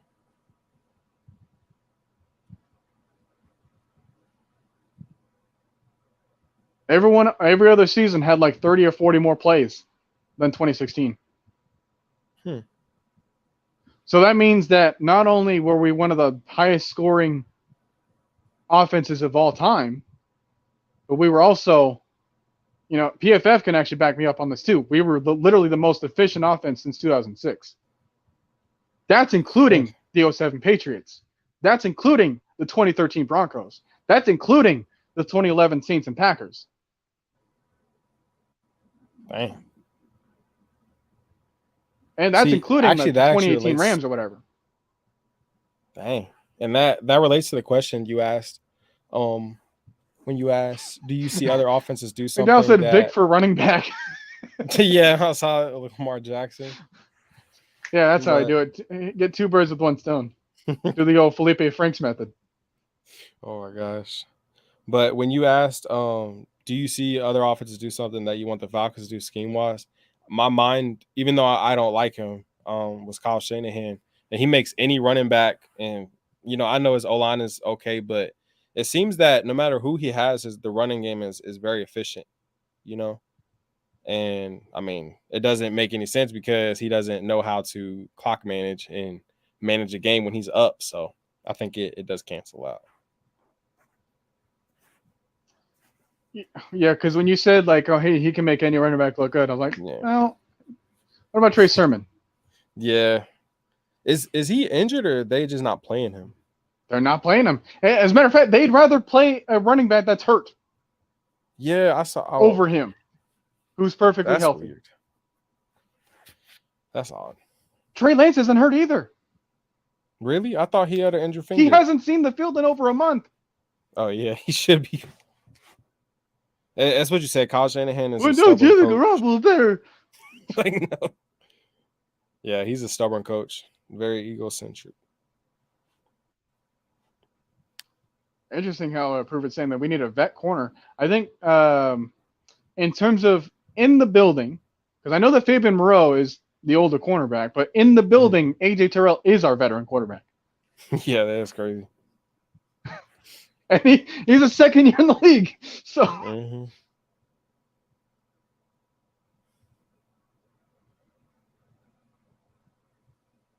Wow, that's crazy. Says, why do people say Diggs is good?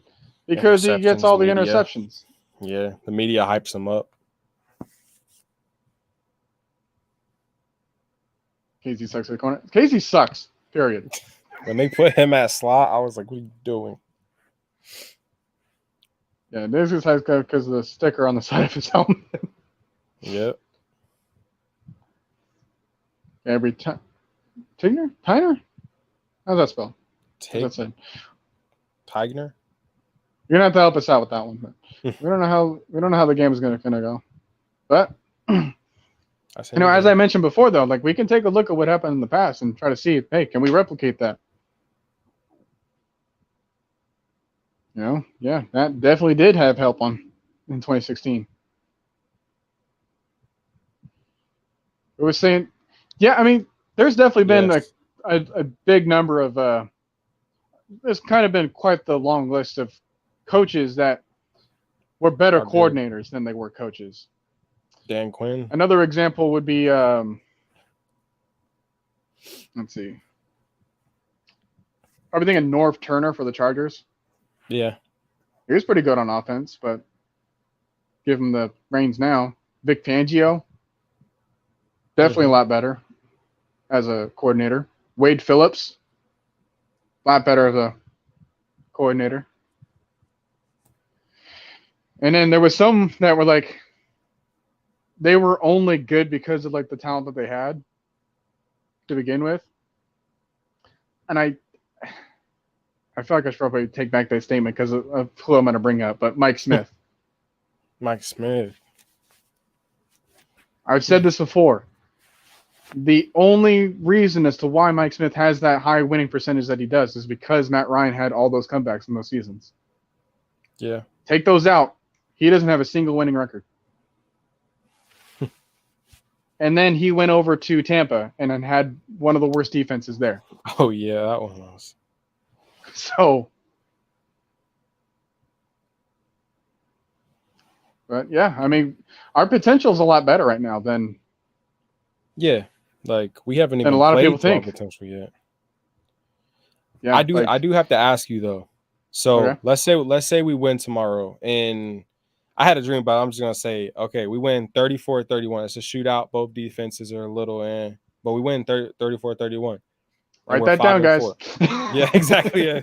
Like, so do you think the national media will give us the attention we deserve, saying, oh, the Falcons may be, they're in a wild card spot. If they do get into the playoffs, they're capable of beating these teams? Or do you think they're going to go, oh, Dallas had another bad day, or they barely won? So,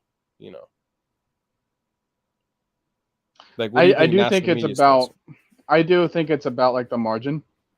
Mm-hmm. But because like you're saying, if it's like a 3-point game and it's both high scoring, they're gonna say, well, think about everything that Dak had to do and all the things that he had to accomplish. All he had was Amari Cooper, CeeDee Lamb, Michael Gallup coming back, and Ezekiel Elliott, and Tony Pollard, and Dalton Schultz. Mm-hmm. That's all he had to work with. I mean, he's going up against the vaunted Atlanta defense in his own spot, and they're 6-2. Oh my goodness, the adversity. Yep. Matt Ryan, meanwhile, is over here scraping the corpse that is the rest of this team. Literally. And trying to drag this thing into the playoffs and present it as an offering. Mm-hmm. So, like,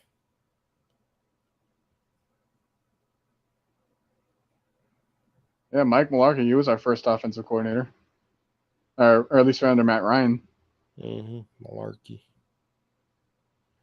One thing that I kept saying is that Mike Mularkey, Dirk Cutter, Kyle Shanahan, Steve Sarkisian. 4 offensive coordinators with Matt Ryan. Matt took all 4 of them to the playoffs. Nobody talks about that. Nobody gives Matt credit for that. And now he's about to take Dave Ragone, who was the former passing specialist or whatever for Chicago. Mm-hmm. The quarterback they can't throw, Chicago, under Mitch Trubisky. Yeah, he's about to take that coach as a coordinator to the playoffs.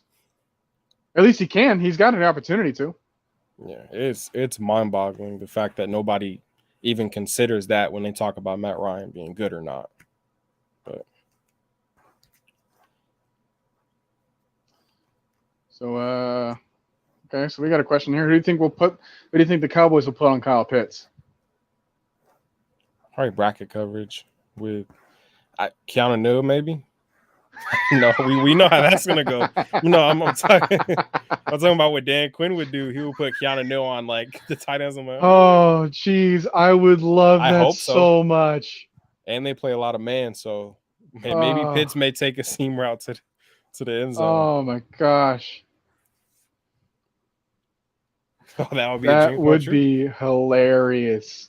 We know KZ can't guard him. What if it's bracket coverage with Neal and KZ? You might as well be playing with 9 defenders, Dallas. Literally.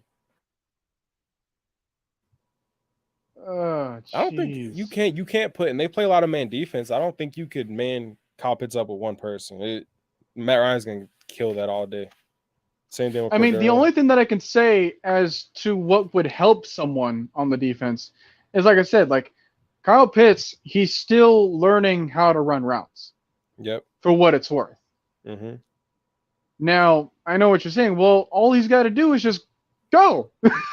Just go deep. Just go seam routes, corners, shallow crosses, just anything. But I think it's more about understanding what he's doing in the play. Mm-hmm. Right? So let's say there's a scenario where the play breaks down. What can Kyle Pitts do after that in order to separate? Yeah. That's kind of the stuff that I'm thinking about. Yeah, I think that, and that comes with time. He's going to learn how to do that better. Because, sure, you can predicate a whole lot of offensive plays around a specific juggernaut of a human being that could be Kyle Pitts. But don't you think the defense already knows that too? Yeah. It's kind of something like Zacchaeus did against Marshawn Lattimore in the end zone on that touchdown. He was running across. I think the play broke down. He came back across him and Ryan hit him. So Pitts can do that. Yeah, you say that because that was the same route that Ridley ran in the joint practice against Miami. Really? Against Byron Jones and Xavier Howard. I think it was against Byron Jones. But there was that deep out, and everyone was saying, oh, well, that was like a 4-second route, and that's never going to happen in the NFL. It literally happened with Olamide Zacchaeus. Yeah. So I don't want to hear it. It worked. But yeah, Devon's saying, like, that ain't going to change. Hey, It might won't as change well unless roll with they it. win the Super Bowl. Yeah. Even then, they're going to be like, well, this was the worst NFL season so far. Honestly. Obviously, you've had this, and this go against them, and they're going to create all sorts of BS. That since the Braves won, UGA wins, and the Falcons win, and then the Hawks do good, and everybody's like, whoa, Atlanta is like going crazy right now. And hopefully, I mean, that'll be more enjoyable than anything. Yeah. We're all about instant gratification nowadays, and it sucks because like the football season is the one that we have to wait the longest for. Yeah, exactly. Like we still got to go like deep into January. Yes. In order to get a wild card game. So, are you going to the San Francisco game? I am too, dude. Oh. Yeah. There's someone else that I know that's going to show up. So, you know what? I actually got to figure out, like, I need to rent a car, but I'm trying to wait for, like, an appropriate time to do so because I might get a good deal. But then if the deal doesn't happen, you know, I'm going to have all sorts of fees and stuff because I'm 22 and you got to be, like, under 25 in order for, like, the youth fee in order to not happen. So whatever kind of car I'm going to get, it's going to be, like, $300, which is insane. So, yeah, I better get to saving. Yeah. Because my hunk of junk of a car right now is going to get all the way over there to Santa Clara. Ooh, not on a 2-hour drive because I got an SUV that loves to eat gas. Yeah. Gas prices in Georgia are high. I can't complain because it's more expensive where you are. Yeah, they're over $5 over here. Yeah. It's crazy. I'm about to learn how to skateboard soon. Yeah, exactly. So they should, if we beat two playing good defenses back-to-back, break 500 to beat the Patriots. Patriots game is going to be one that I'm paying attention to as well because they're going up against the Browns without Nick Chubb because he's got COVID. Now, that will be a key thing for Baker Mayfield to really have to focus on because I like Kareem Hunt. I like Dearness Johnson. They ain't no Nick Chubb. No. All right, I'm still sticking with my statement that Nick Chubb is the best pure runner in the NFL right now. Pure running back? Sure. Yeah, go ahead and give it to Derrick Henry. Yeah. Best pure runner? Give me Nick Chubb. Because if you give him the same amount of carries as a sample size, Nick Chubb does better. But he splits carries. That's the crazy thing. He splits carries. Nick Chubb is in a running back committee, and he's still almost like third in rushing. Yeah, that's crazy. All right, so I don't want to hear all these other things. What's like, well, you know, he's never had a 1,000-yard season, or like other players like Alvin Kamara, for example. Like, oh, well, he never had a 1,000-yard rushing season because he had to split carries. No. So Aaron Mandel saying, I'm not predicting the score, but I feel like we're going to win and play a complete game and prove we are the better team. We're going to have to do that, man. Yeah, beat them.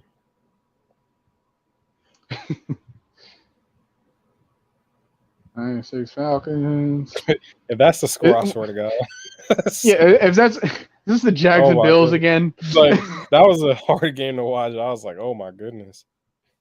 Shout out to you, whoever watched it. Yeah. because you might be more of a man than I am. Teams are bracketing, covering Pitts, and other teams are triple teaming him. The only one that was like really confident in order to cover him was Stephon Gilmore, just on his own. See, everyone else needed help, and I understand that, but I was at that game. Like when we heard the news, Calvin Ridley wasn't playing. People think that we just didn't show up. I think that Calvin Ridley saying he's not going to participate or he's going to take a mental health break really affected the team and the game plan for that game. So I feel like everything, the crowd was like, oh, the team was like, didn't come out 100%. So I think that was more of why Kyle struggled so much. Right. But it was interesting that to hear afterward that Stephon Gilmore specifically asked to be on Kyle Pitts. Yeah, that wasn't probably because he knew that he was going to be predictable as a route runner and that he was going to guess, which is what happened to Matt Ryan's second interception. Yep. The first one, dude, I don't know how many. I couldn't understand it, right? I couldn't understand how many people were willing to forgive Matt Ryan for that first interception because of his hand. Yeah. Like, there were clips of it on YouTube that got like millions of views. And then I was checking the comment section that had like thousands of comments. I had to scroll really, really deep until I found a wannabe Falcons fan that wanted to blame Matt Ryan for that pick. Everyone else was like, no, what he probably did is that he probably threw that pick in order to get off the field in order to help his hand. That dude was bleeding out. You know, it was bad because, you know, like call timeout. Like, that does something to your body when you bleed like that, when you start to notice it. Yes, you get shocked. Yeah, like your blood temperature, it's suddenly a little bit colder. Like, you get a little weaker, and especially because it's at your hand. Yes. That kind of affects your other hand, too. So, yeah. You know, and on top of that, he had no room to step up into the throw. So, in case anyone else was wondering about that, he couldn't step into it because he had, like, a free rusher. So, let's see. They're putting Micah Parsons on Kyle? Is that what you heard? If they do that, Kyle's going for 200 yards. I mean, well, I understand that because Micah Parsons actually was able to cover Jerry Jeudy. Jerry Judy's a nice route runner. Yeah, he is. But he didn't do that all the time, though. So I think what's interesting about Micah Parsons is where he could be lined up. See, that if he's lined up as a pass rusher, that might be his strong suit. If he's lined up out wide, it's not going to work. But I think that you can put the Cowboys in a doomed if you do, doomed if you don't situation with him. Yeah. Where if you're going to rush him if you're going to use him as a pass rusher, well, we're going to throw him away from you as a thing. And if you're going to use him as a cover guy, well, we're going to bring you back in the box so we can throw it on you again. So it's like there's got to be different ways in order to get Micah Parsons moved to where the offense wants him to be at. Yeah, which is away from the play. Yeah, and I'm confident Arthur Smith can do that.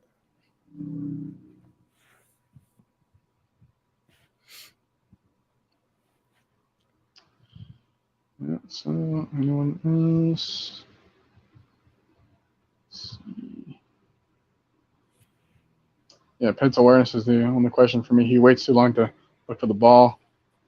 I don't know about that, but I think that, like I said, sometimes he might still have a tell when he begins to run his route and at the cut, at the break. See that, yeah. That's what you were saying about the route running. I see that a lot. And I'm like, once he learns how to run routes effectively and, you know, trick the defense, it's over. Saying 17-9, book it. All right, well. You're saying both quarterbacks go over 500 yards. I'm starting fantasy. I'm starting the receivers, the quarterbacks, both sides. Whew. What I'm not starting is a defense. Yeah. Do you remember that Panthers game when Matt Ryan had over 500 yards? Who had like 300? That was an amazing game. Who doesn't? Yeah, that was an amazing game.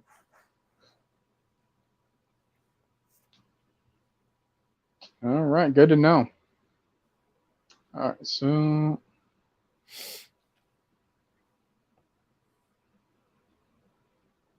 Yeah, like Brewer brings up a good point. You know, we've been playing teams with the defense the whole season.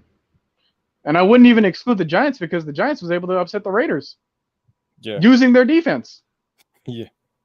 No, I Giants know have the whole thing a good about Henry defense. Ruggs and all that kind of stuff about the emotional level of the team, because that's also the swag. So it's like, well, I won't really fault the Raiders for losing that game, Yeah, but there's also something that needs to be said about the performance level of Derek Carr and how he just wasn't able to overcome the first mistake, mm-hmm. and then it led to another, and then it kind of had a snowball effect.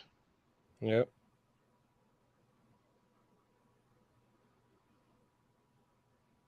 So, yeah, I saying the Patriots and the Falcons are both on the up and up. And think back to who the Patriots beat. They beat the Jets twice, the Texans, Chargers, and then they just had their 5th win. But it was like, because I remember seeing this post about the Bills and the Patriots, you know, like who's got the better looking resume. And I was like, well, I think back to who they beat, and I'm like, well, the Patriots didn't really face any difficult opponents, and the ones that they did, they lost to. Yeah. That's including Dallas. So, Yeah. and then I looked at Buffalo's record, and I was like, well, Buffalo beat like Washington, beat the Dolphins twice. So I'm like, are those the impressive wins? And then they lost to Jacksonville, they lost to the Titans, they lost to. So it's like you start to realize like. So I got to make this statement. You know, hey, don't think too highly of the teams at the top, and then don't think too lowly of the teams at the bottom. Yep. Now I know what you're thinking. Well, what about the Lions? They're win this. Think how close they were against the Ravens.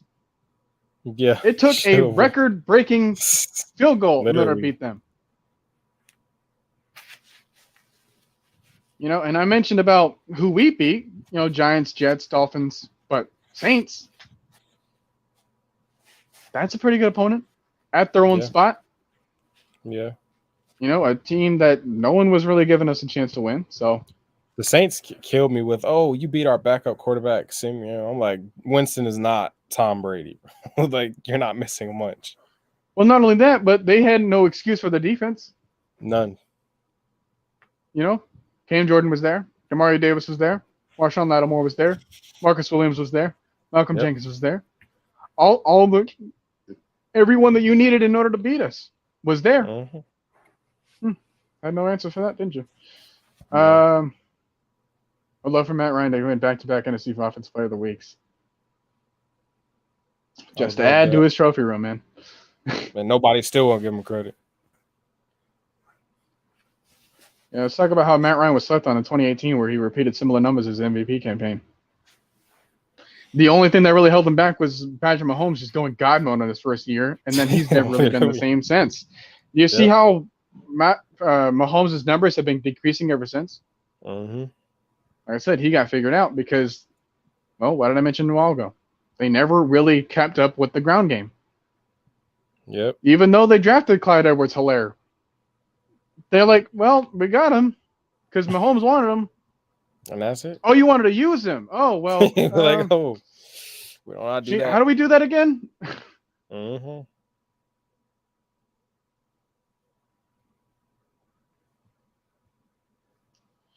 And, oh, yeah. Here's another thing that I was going to mention about, speaking of Matt Ryan and awards. Do you know about the Burt Bell Award? What's that? So the Burt Bell Award is voted on by the ownership, coaches, personnel staff, and the media as who was the best player that season. Basically, this gives an opportunity for any snubbed players, sort of like the MVP votes, to get the Burt Bell Award. It's not as much of a high regard, unfortunately, but it's interesting to see like who's won it on which season. So let me give you an example. In 2017, Tom Brady won the NFL MVP, but Carson Wentz won the Burt Bell Award. Hmm. In 2014, Aaron Rodgers won the NFL MVP, but J.J. Watt won the Burt Bell Award because he was the best player. Mm-hmm. There were 2 times where Adrian Peterson won it. 2012, 2008. He never won he won the NFL MVP in 2012, but he didn't win it in 08. That was Peyton Manning. Peyton Manning won the NFL MVP in 2009. Drew Brees won the Burt Bell Award. So it's like, these are the moments where, hey, if you got snubbed from the NFL MVP, you have this to put on your resume. Mm-hmm. Matt Ryan won the Burt Bell Award in 2016. Now, if I want to go back to the trivia questions, how many Burt Bell Awards do you think Aaron Rodgers has? 1. 1. Mm. 3-time NFL MVP. 1 Burt Bell Award. Mm. Guess how many Tom Brady has? 2. The GOAT. Yeah. Remember, coaches, owners, training staff, media, they vote for this. 0. Once. Just 1. All right. 2007. How many think Marino won? Because this award goes back to 1959. Dang. That award goes back all the way there. Yeah. So Marino. 1. Dang. Joe Montana. 1. I see a trend. Rich Gannon. 1. 2. 2. it's 2000 and 2002. He won it. He won it twice. You know who's got the lead? It's a 3-way tie. So name one person that has 3 of them. See if you can try.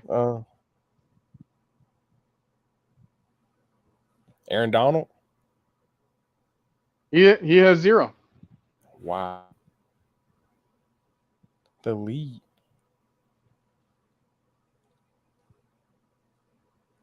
So you said is J.J. Watt up there? He's got 1.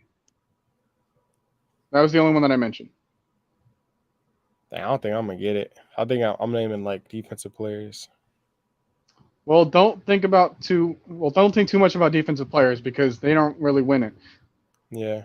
Let me give you all the defensive players that won it. Okay. LT back in '86. Defensive tackle for the Rams, Merlin Olsen back in 1974.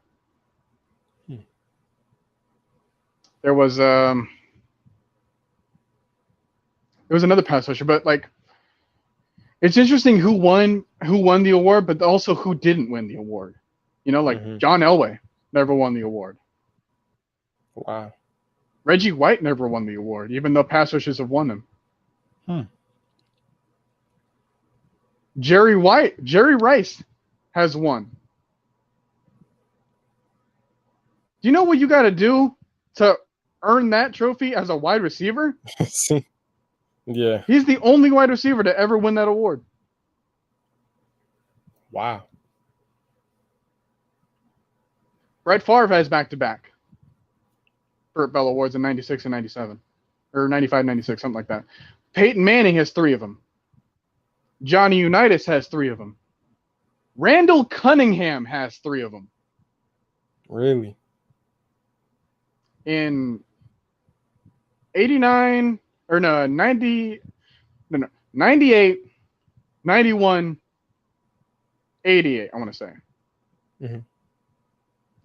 Michael Vick has 1 in 2010. Barry Sanders has 2 of them. Emmitt Smith has, I want to say, 1 of them. Walter Payton never won it. What? Steve Young has more Burt Bell Awards to his name than Joe Montana.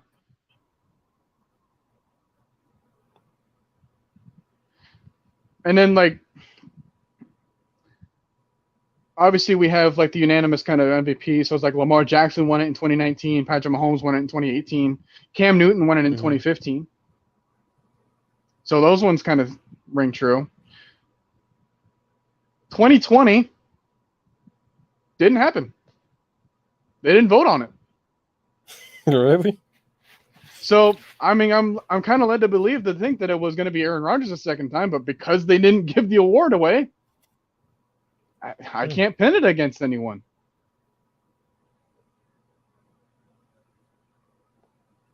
And as a matter of fact, if you look up like NFL Burt Bell Award, the first person to hold it up is Matt Ryan. Really? The first image that pops up, yeah. Really? I don't know if it's like an algorithm thing, but Hey, we got someone from Twitch. Atlanta Falcons Nation, hello. If you need real, free, and quality service to increase your viewers, check stream details to do TCOM. Top streamers already use it. Yeah, appreciate the info. All right, you're saying this will be Matt Ryan's 11th consecutive 4,000-yard passing season if he goes, or if he does. So can't wait. Yeah, he's been underappreciated. Like I said, like he's been one of the few quarterbacks that have never really been figured out. You know, I have something about that. Like, you know, I'm always talking about the Falcons. When we talk about sports, it gets brought up. And since I'm in Georgia, you hear this. Okay. Matt Ryan needs to go. Like, why? And I always say why. And they're like, because he doesn't win the games. I'm like, and then I bring up the stats and I'm talking about like how it's not him, it's the defense. And they really don't have anything to say about Matt Ryan besides things that aren't about Matt Ryan. Like, we lose games because he's never had a great defense and offensive line. But and then Super Bowl, we lost Super Bowl because of Matt Ryan. He had one of the best Q quarterback ratings in Super Bowl history.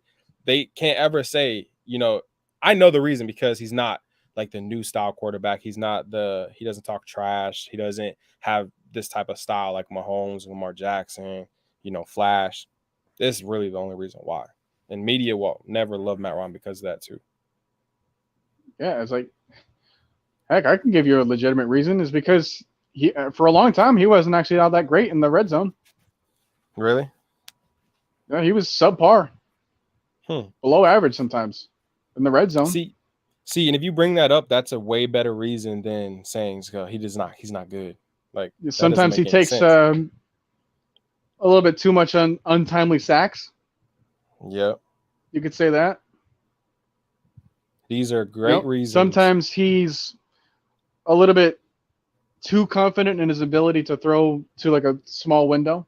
Yeah. That could be a little bit to a fault, but it's like, if he's confident that he can make every single throw, well, yeah, go ahead and have that confidence, because you've literally made every single throw. Yeah. And it didn't even matter if you were on the run and under pressure, on your back foot.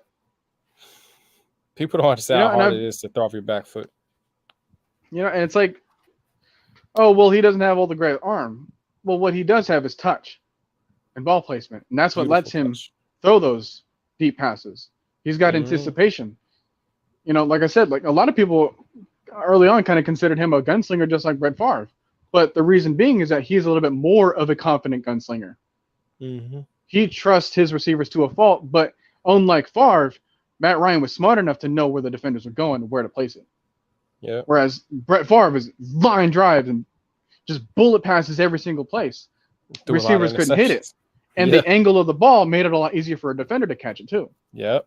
Whereas if you do a little teardrops like what Russell Wilson does, those are hard to not only defend but also intercept. Yeah.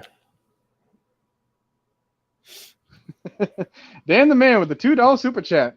Thank you very much. He's saying Ryan Hayes equals ex-JV quarterbacks who flunked high school. Like, bro, I could do that too. Oh, yeah? Do it against the high school opponent. Yeah, exactly.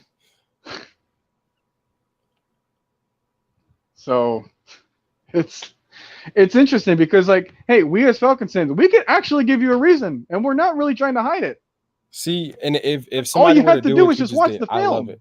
Yeah, I would be like, okay, we could discuss that. That's perfect. That's constructive criticism, right? Yes, you're not giving just he's not good, but you can't give me a reason why. Like, you know, and Raymond Elder says Matt Ryan puts velocity on his throws with his technique and mechanics, just like Brady, which is why guys like Ben Roethlisberger and all these other quarterbacks, they have shoulder problems later on in their careers because they're not throwing it with the proper mechanics. Cam Newton is another example. They kept having shoulder problems, arm problems, elbow problems. Matt Stafford, crazy as he is an amazing thrower, he's had some arm problems with some back problems because they never mastered the mechanics. Yep. You know, if you're looking for a quarterback to copy off of as a thrower, as just a pure thrower of football, I wouldn't say go look at Aaron Rodgers' film because what he does is impossible. Yeah. It's like Mahomes. Go look at Matt Ryan instead. You get the mechanics, you get everything right, and that's why he doesn't really get hurt. Yeah. Because he knows how to make every single throw just from a fundamental standpoint. Mm-hmm. You know, and sometimes getting into that stance might take a little bit too long of a time for him. But what he's also been good at was been throwing in awkward situations. Has he been perfect? No. Who the heck has? Yeah. But, you know, if you're looking for faults, passing mechanics is not going to be one of them. So it's interesting to think. It's crazy. You see the amount of times Matt Ryan gets lit up on a throw and still makes a dime. It's astronomical. Yeah, I mean, one thing you got to learn too. This applies to more than just football, but if you're in a situation where you might be prone to fall, learn how to fall. Yes. If you want to learn how to ride a skateboard, learn how to fall first. Yes, because if you don't, because that's how you break fingers, elbows, arms. Yeah. That's how all that happens. But once you master how to land in order to protect yourself, that's why Matt Ryan's never had a collarbone injury, unlike Aaron Rodgers. Because he knows how to side. Yeah, like he knows how to fall. Mm-hmm. I mean, heck, he's been forced to do it so many times. Yes, he's got to learn. But yeah, like Drew Brees had cracked ribs and all that kind of stuff. But he never really learned how to fall. Yeah. It wasn't because like he's getting hit a lot harder than Matt. You know, Brady. If it wasn't for like Bernard Pollard back in 2008, he knows how to fall. Mm-hmm. Sometimes he falls before the defender even gets there, but hey, mm-hmm. He at least knows how to fall. It's weird even seeing Matt juke people, and I've realized Matt, when he's out, he can juke people, and it's like the most underrated part. You get nervous, but he really be juking people a lot. I remember that NFC game. It's like NFC time. Was it conference? Was it the conference game he juked to get into the end zone? I think it was against Yeah, that one. Everyone was in man coverage. It was 15 yards away, and he did that fake throw. Yeah, what was that? Which I don't know why defenders fall for that every single time. They're like 8 yards past the line of scrimmage. You're like, oh. One quarterback that always did that was Bert Favre. It was so funny because he'd be like 10 yards down the field and still do it. No, like, oh. How do you fall for that? It's like the pump fake in basketball without a ball in your hand. It'd be funny. Yeah. Or it's like when you do the like, the fake throw in your face. Like you flinch for no reason. Like, why would I do that? Yeah, normally I was saying Julio definitely doesn't know how to fall. That's why he gets hurt so often. Yeah. You know, and sometimes it's not just so much about speed as it is just pocket presence. Yeah, he knows when it's breaking down which side to go to. You know, like I hate using them as a comparison, but Tom Brady, he's not fast, not in the strictest definition. As a matter of fact, if I was a Madden editor, I'd probably give him 0 speed. That being said, you have a hard time touching him sometimes in the pocket because he knows how to shift as if he's a Street Fighter dancer. Yeah, it reminds me of like when you're playing flag, and then you always see those slow. They can't be touched. They have perfect awareness and know where to run, how to swivel their hips. It's like you know, sometimes being too bad at athleticism moves and comes like that, you're just doing the wrong thing faster. Yep. You know, so.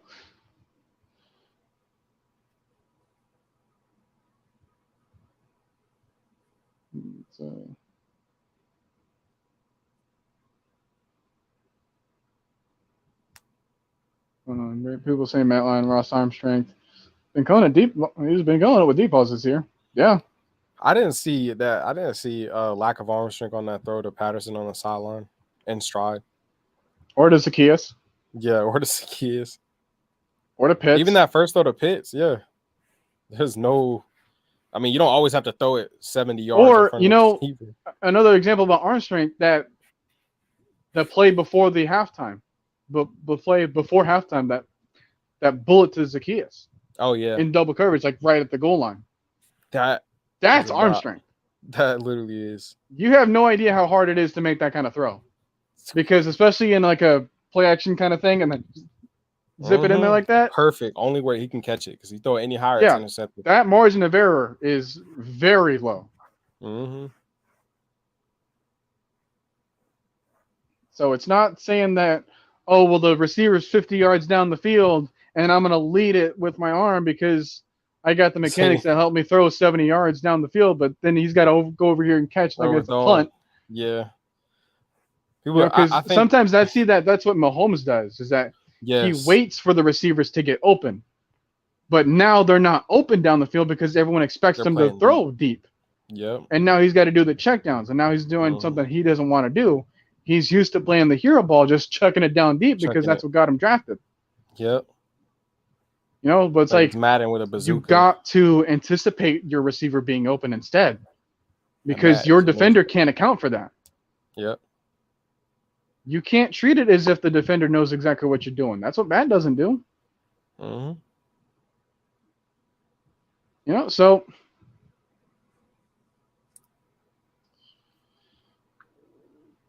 do we have any more questions? Yeah. So you want me to read yours or mine? Yeah, go ahead. Okay. Yours is okay. Wait, no. Ask one of my questions. Okay, because I already asked my last question. So your last question is, what does staying aggressive mean for the Falcons at the end of the game? And that one I thought about because I have been getting on Arthur Smith, because it seems like you said he didn't establish the run. Excuse me. But at the end of the game, I think staying aggressive means that, let's say you haven't established the run, right? Mm-hmm. And they're blitzing you and you have to get the ball out and they're expecting you to throw a drag route. I think staying aggressive is maybe doing some screens, wide receiver screens, running back screens. We don't do that enough, in my opinion. We also what were you gonna say? I'm sorry to cut you off right there, but that's what we did against the Saints. Screens, really? Yeah. They were incomplete passes. We tried to throw into Mike Davis. Really? They blew him up. So do you think that's because they're... That happened against Washington too. We tried to run screens. Really? Was it the bubble screens or was it like a no, it was running back? It was just the typical running back screen. And it wasn't a bubble because we don't really run bubble screens. Yeah, like Ridley. Interesting. So, okay, I ask you, how do you do that effectively? What do you think needs to be set up first? In order to run a screen? Mm-hmm. I think you have to use the same formation as whatever you're trying to do in the screen and get them different looks as a play.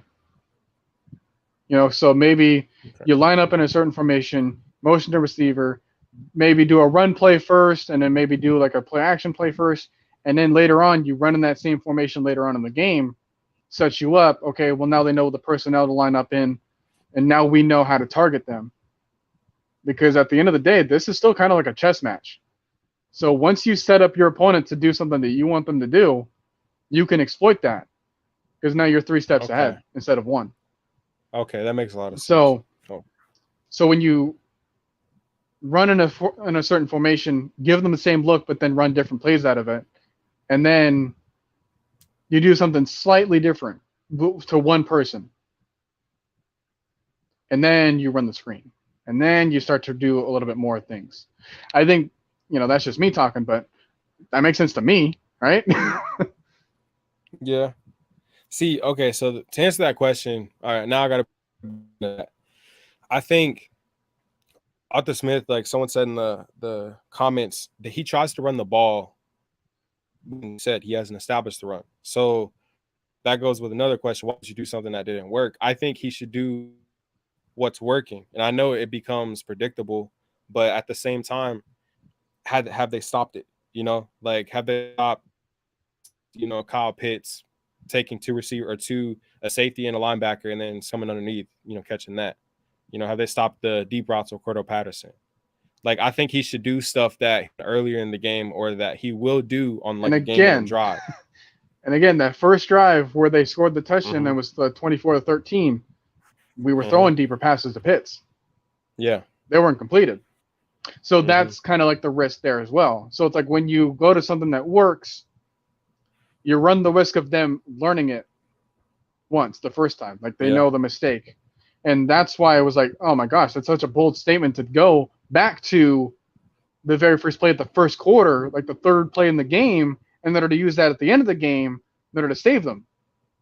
Like, yeah, that worked the first time, but everyone is a quick learner. But then I remembered, oh yeah, Cordell Patterson was lined up against a linebacker that first time, and then they lined him up against, I want to say, Paulson and Debo, who was a rookie corner, who didn't see that look against Cordell Patterson, who didn't realize that, oh yeah, this guy is big and fast and can run routes.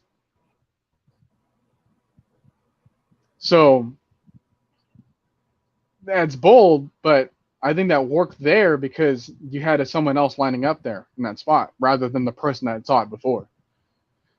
Yeah. But then also, like, when you're saying, like, hey, go back to what works, sometimes, like I said, the time is more valuable than the yards. True. So when you pass it and you run the risk of an incomplete pass, that's about 39 seconds off the clock that you could have had. True. When you just run a dinky little run play. That's why, even though Matt Ryan got sacked on those two last possessions before that, I'd rather take the sack there back-to-back times than him trying to throw a completion and it doesn't work. Yep.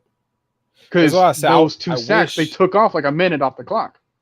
Yeah. I say I see other teams do screenplays, and I'm here wishing, like, even with Cordell Patterson, we did it against the Jets that one time, and he took it for, was it 40 yards?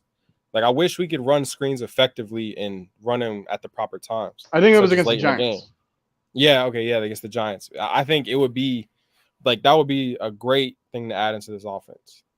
Like, to be able to run a screen effectively and at the right time. Yeah, I don't think we've run that play in a while. Yeah.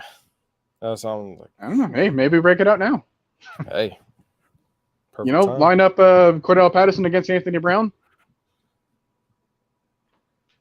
See that look, because you have Pitts on the other side being the outside receiver, and now you have Diggs over there because he wants to be confident. Hey, I'm over there on the other side. Yeah. Do you remember when we did that screenplay against the Eagles and Jake Matthews laid out who's their cornerback? I love that one. I'm like, we need to see that. Like, ooh. We were saying, do y'all think Russell Wilson will have a good fantasy game? Is he playing? I heard he's active and he will start. Okay. Yeah. How the heck did he get healed so fast? He's taking miracle growth or something. The wonders HGH can do to your body, man. Exactly. But he took the pin out of his finger and showed it off to the world. Hey, like you saw he made like a hype video and everything for it. Like, it was a season-long intro. Like, yeah.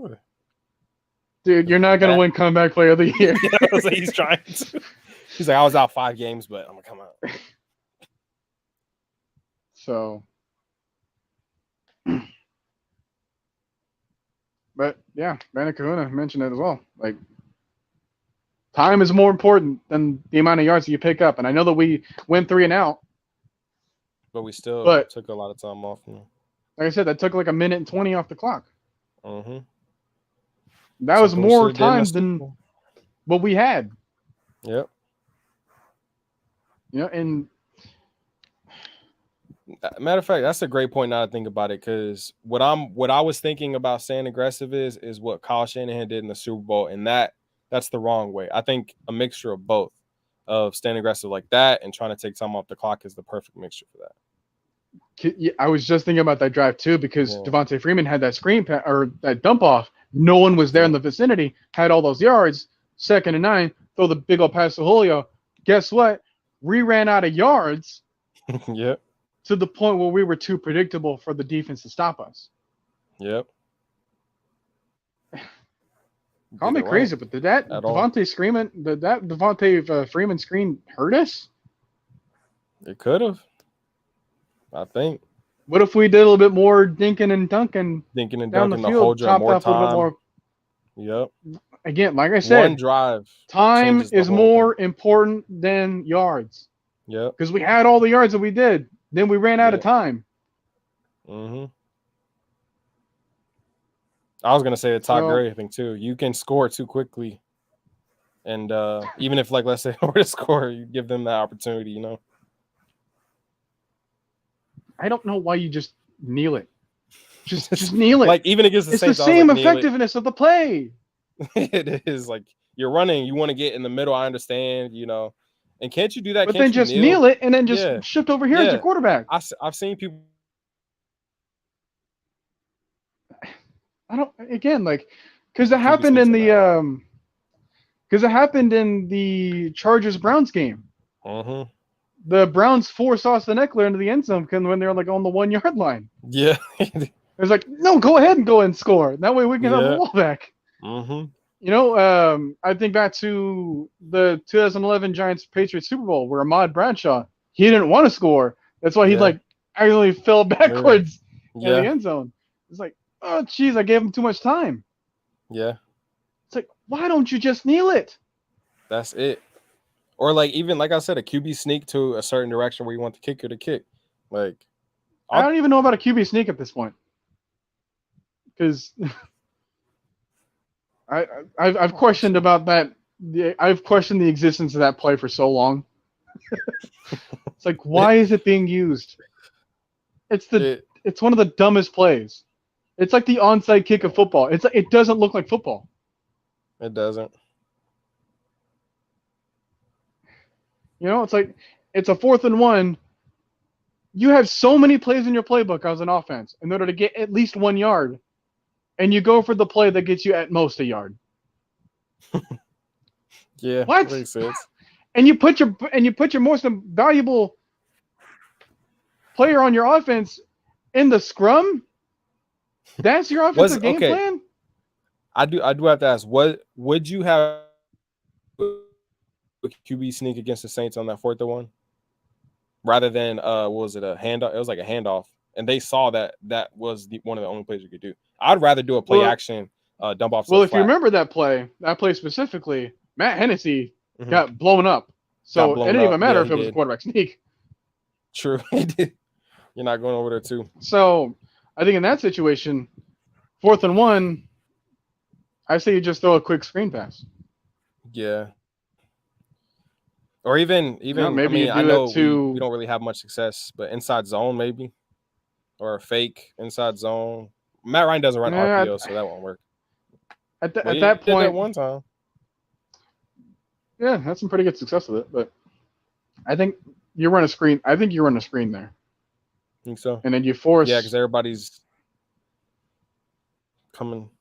Oh. But you can make it look like a goal line run. Yeah. Because then at that point, it's just a one-on-one matchup on the outside. Yeah. And if you trust your ability for, I don't know, Cordell Patterson to break a tackle, there's an idea. That'll get you a yard. Yeah. All you have to do is just catch it, reach over. It's like. Yeah. I was saying, do you think the fake jet sweeps work in that situation? Because if they're stacking the box, I don't think they had one receiver outside. I think it'd be weird for us to use that because we're not really. Cordell Patterson, maybe. True, but I was saying maybe Cordell Patterson. You have to worry about him taking that jet sweep because he is capable of breaking one-on-one tackles. Plus, you can't commit to the run like that.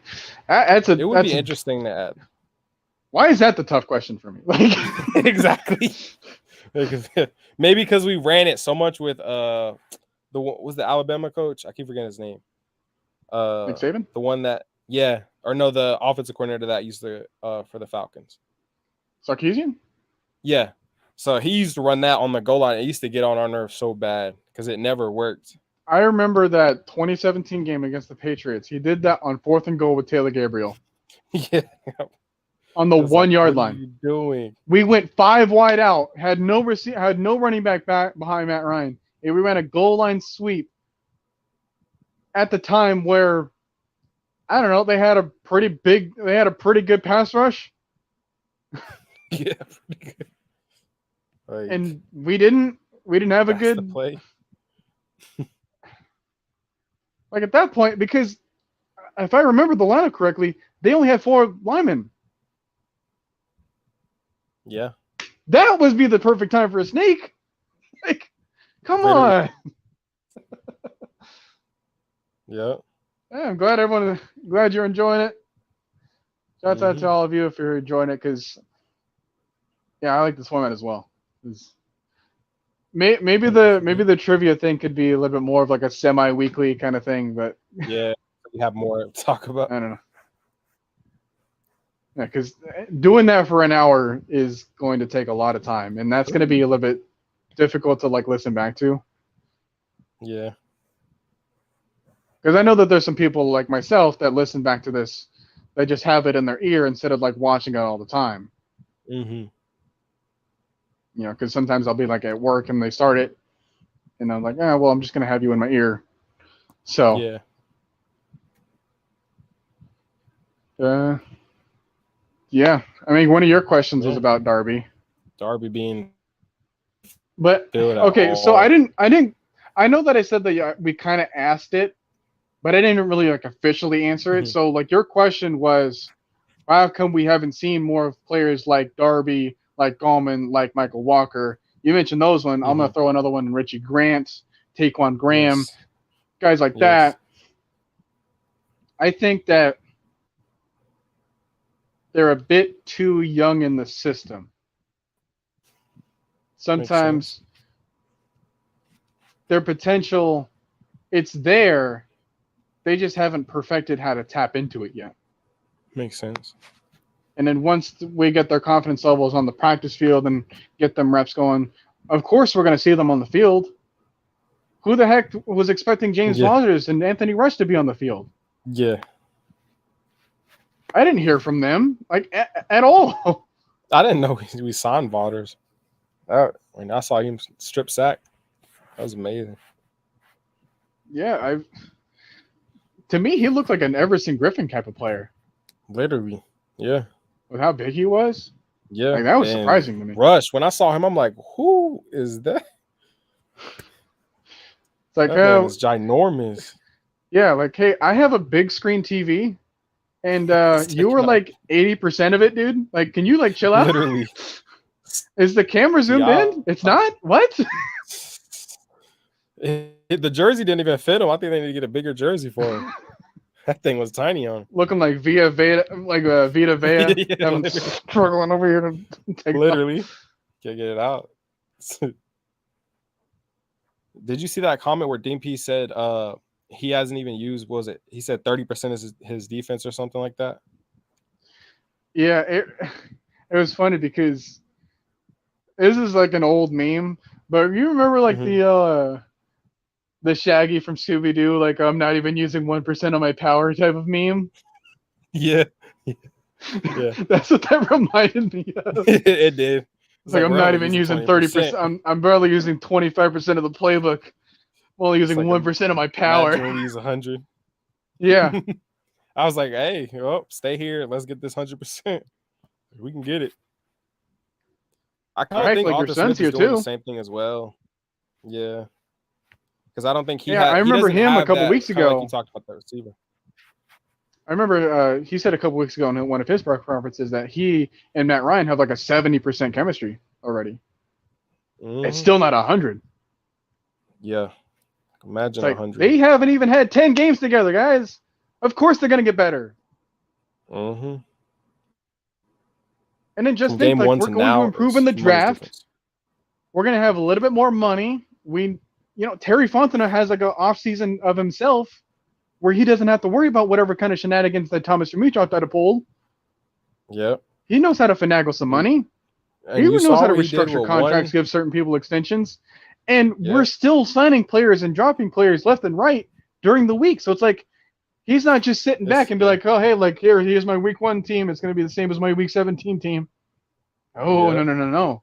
Like, See, that's and why I think all these that's the people that difference want to go between him back and like, yeah, like for all those people that want to think back, well, you lost week 1 against the Eagles. Dude, we're probably like 60% of the roster that's there. Mm-hmm. So many important players were cut there that Yep. aren't even on the team. So I'm just saying, like, Once all Arthur it Smith gets takes is just that wide receiver 1, I think offenses look really different that he wants. Oh, yeah. So for anyone else that tuned into Red Clay Sports this morning, I kind of caught like the back like half hour of it because it's like really early in the morning for me when that show's on, and I didn't actually have work this morning, so I was able to sleep in finally.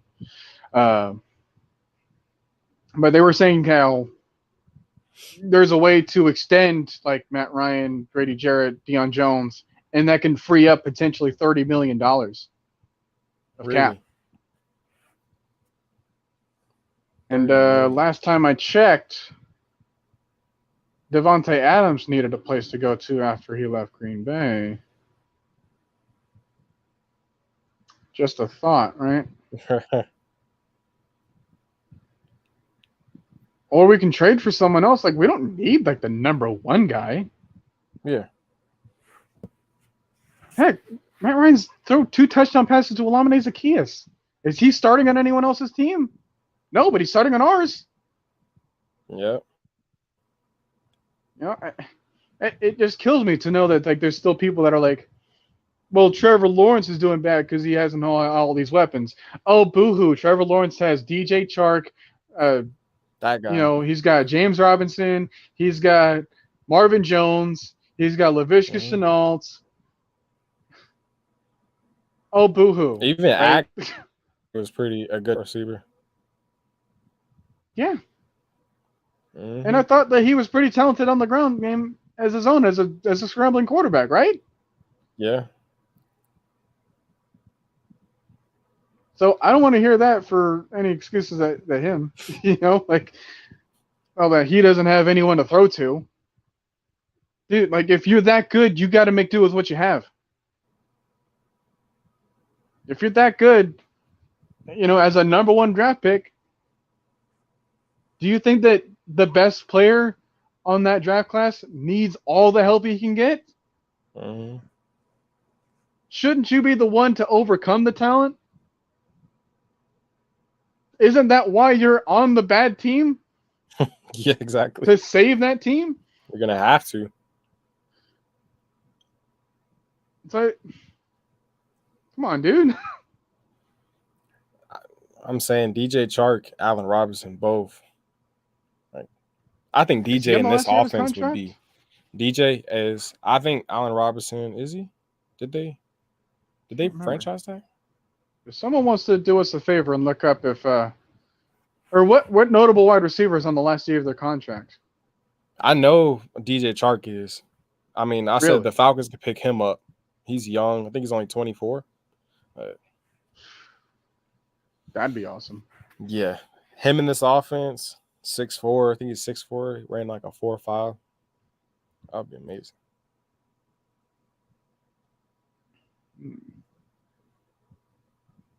I think like Adam Thielen. Isn't he on the last year of his deal too? Is he? I felt like I saw that at one point. Yeah. Allen Robinson, I think he is as well. I just want someone that's confident to go up in the middle. Huh? Yeah. Tim Patrick's on his last year, right? Dude, a couple weeks ago, I got a lot of flack for saying that. You did. I was like, Tim Patrick is looking good. Have you traded look what he just did against the freaking Diggs. Yeah. It's like he's the reason as to why Trayvon Diggs got a little bit more flack than previous weeks. Yeah, especially because they're like, because oh, he won it's Tim one-on-one Patrick. matchups like so many different He, times.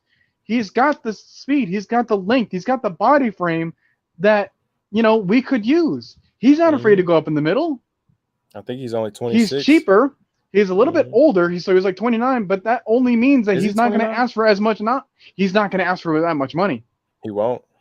He can't stick around for that much longer. Yeah. And if we want a guy like Tim Patrick, we're going to have to sign him on a little bit of a smaller deal, draft someone younger in the draft. Who knows? There's your new receiving core. Re-sign Cordero Patterson. Pitts learns the offense. Gets better route runner. Just saying. Matt Ryan gets more time in this offense. Just saying.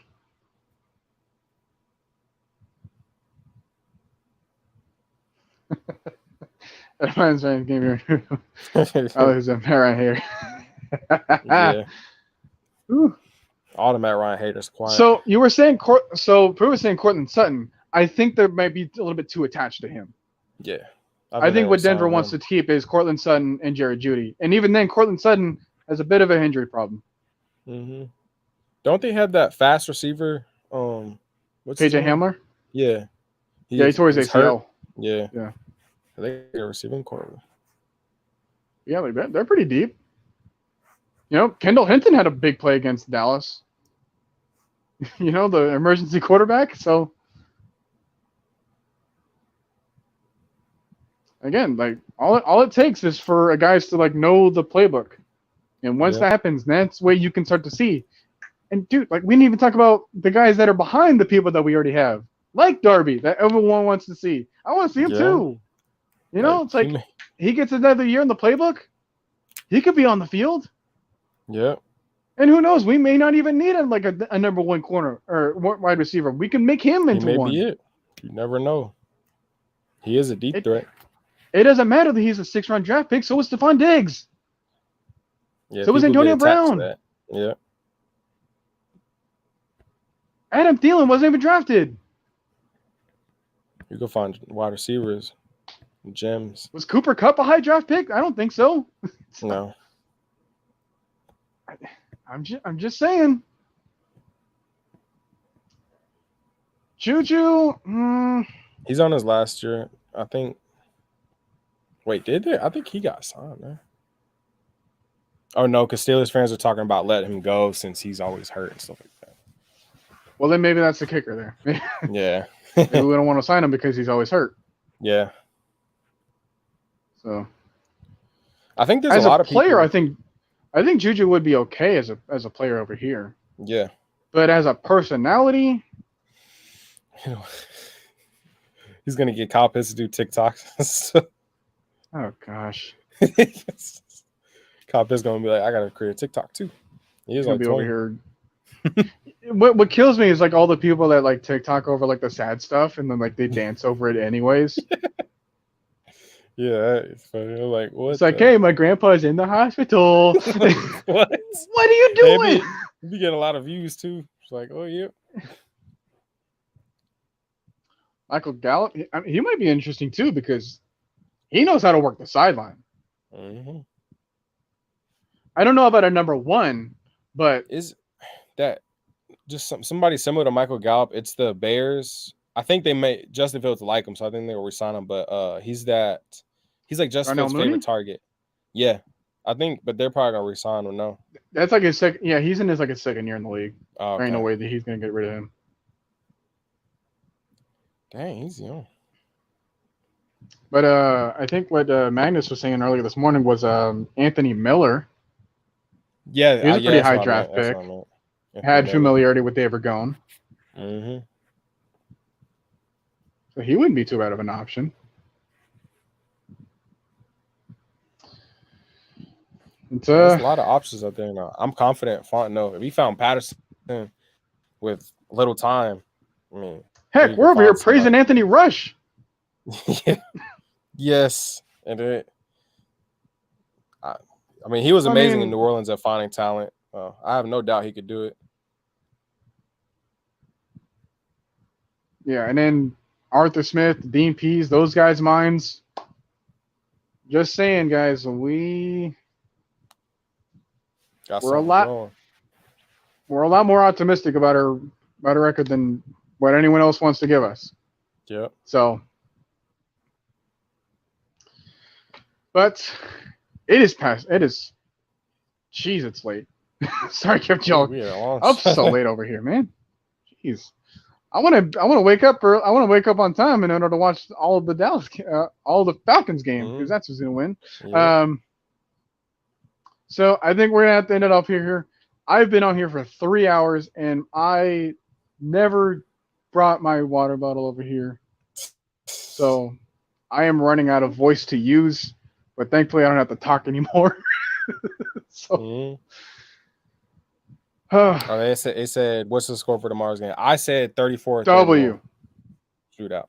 W. I said W. I don't care about the score predictions, right?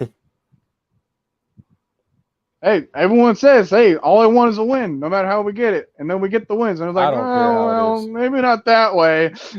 Well, you didn't specify, so that's your problem. Yeah. Yeah, I think we're gonna have to wind this guy. We're gonna have to wind this down, everyone. So, jeez. That's yeah. Any final thoughts, or either you? Oh, Braves talk. Go. Yeah. Hey, this is my most proudest moment. Being at that Truist Park, just being there, seeing the fact that they won, we finally won a championship. It was amazing, best thing in my life. Yeah, weren't you there for Game 7? Yeah, I was there. They had a watching party, and just everybody showed up. The tickets were only $10. It was an amazing experience. Yeah, I didn't go to the parade though because they rode through $10. That's like a Washington football game.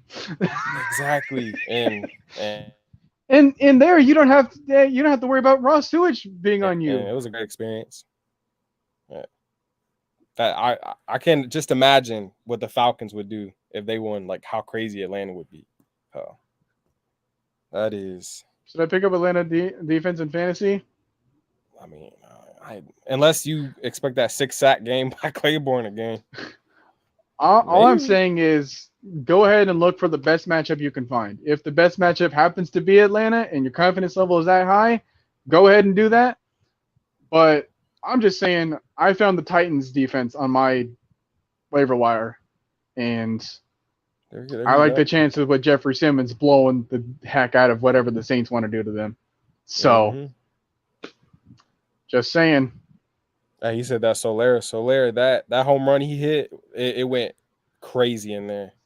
He was so you knew from there. It's okay, and I'm still waiting for my my Braves hat because I ordered it the night that they won, and then I checked up on it because I mean I should know better, right? Being my position at a warehouse employee that does shipping, I should know how busy FedEx and UPS or whatever wants to deliver it they get. So it should be here by Black Friday.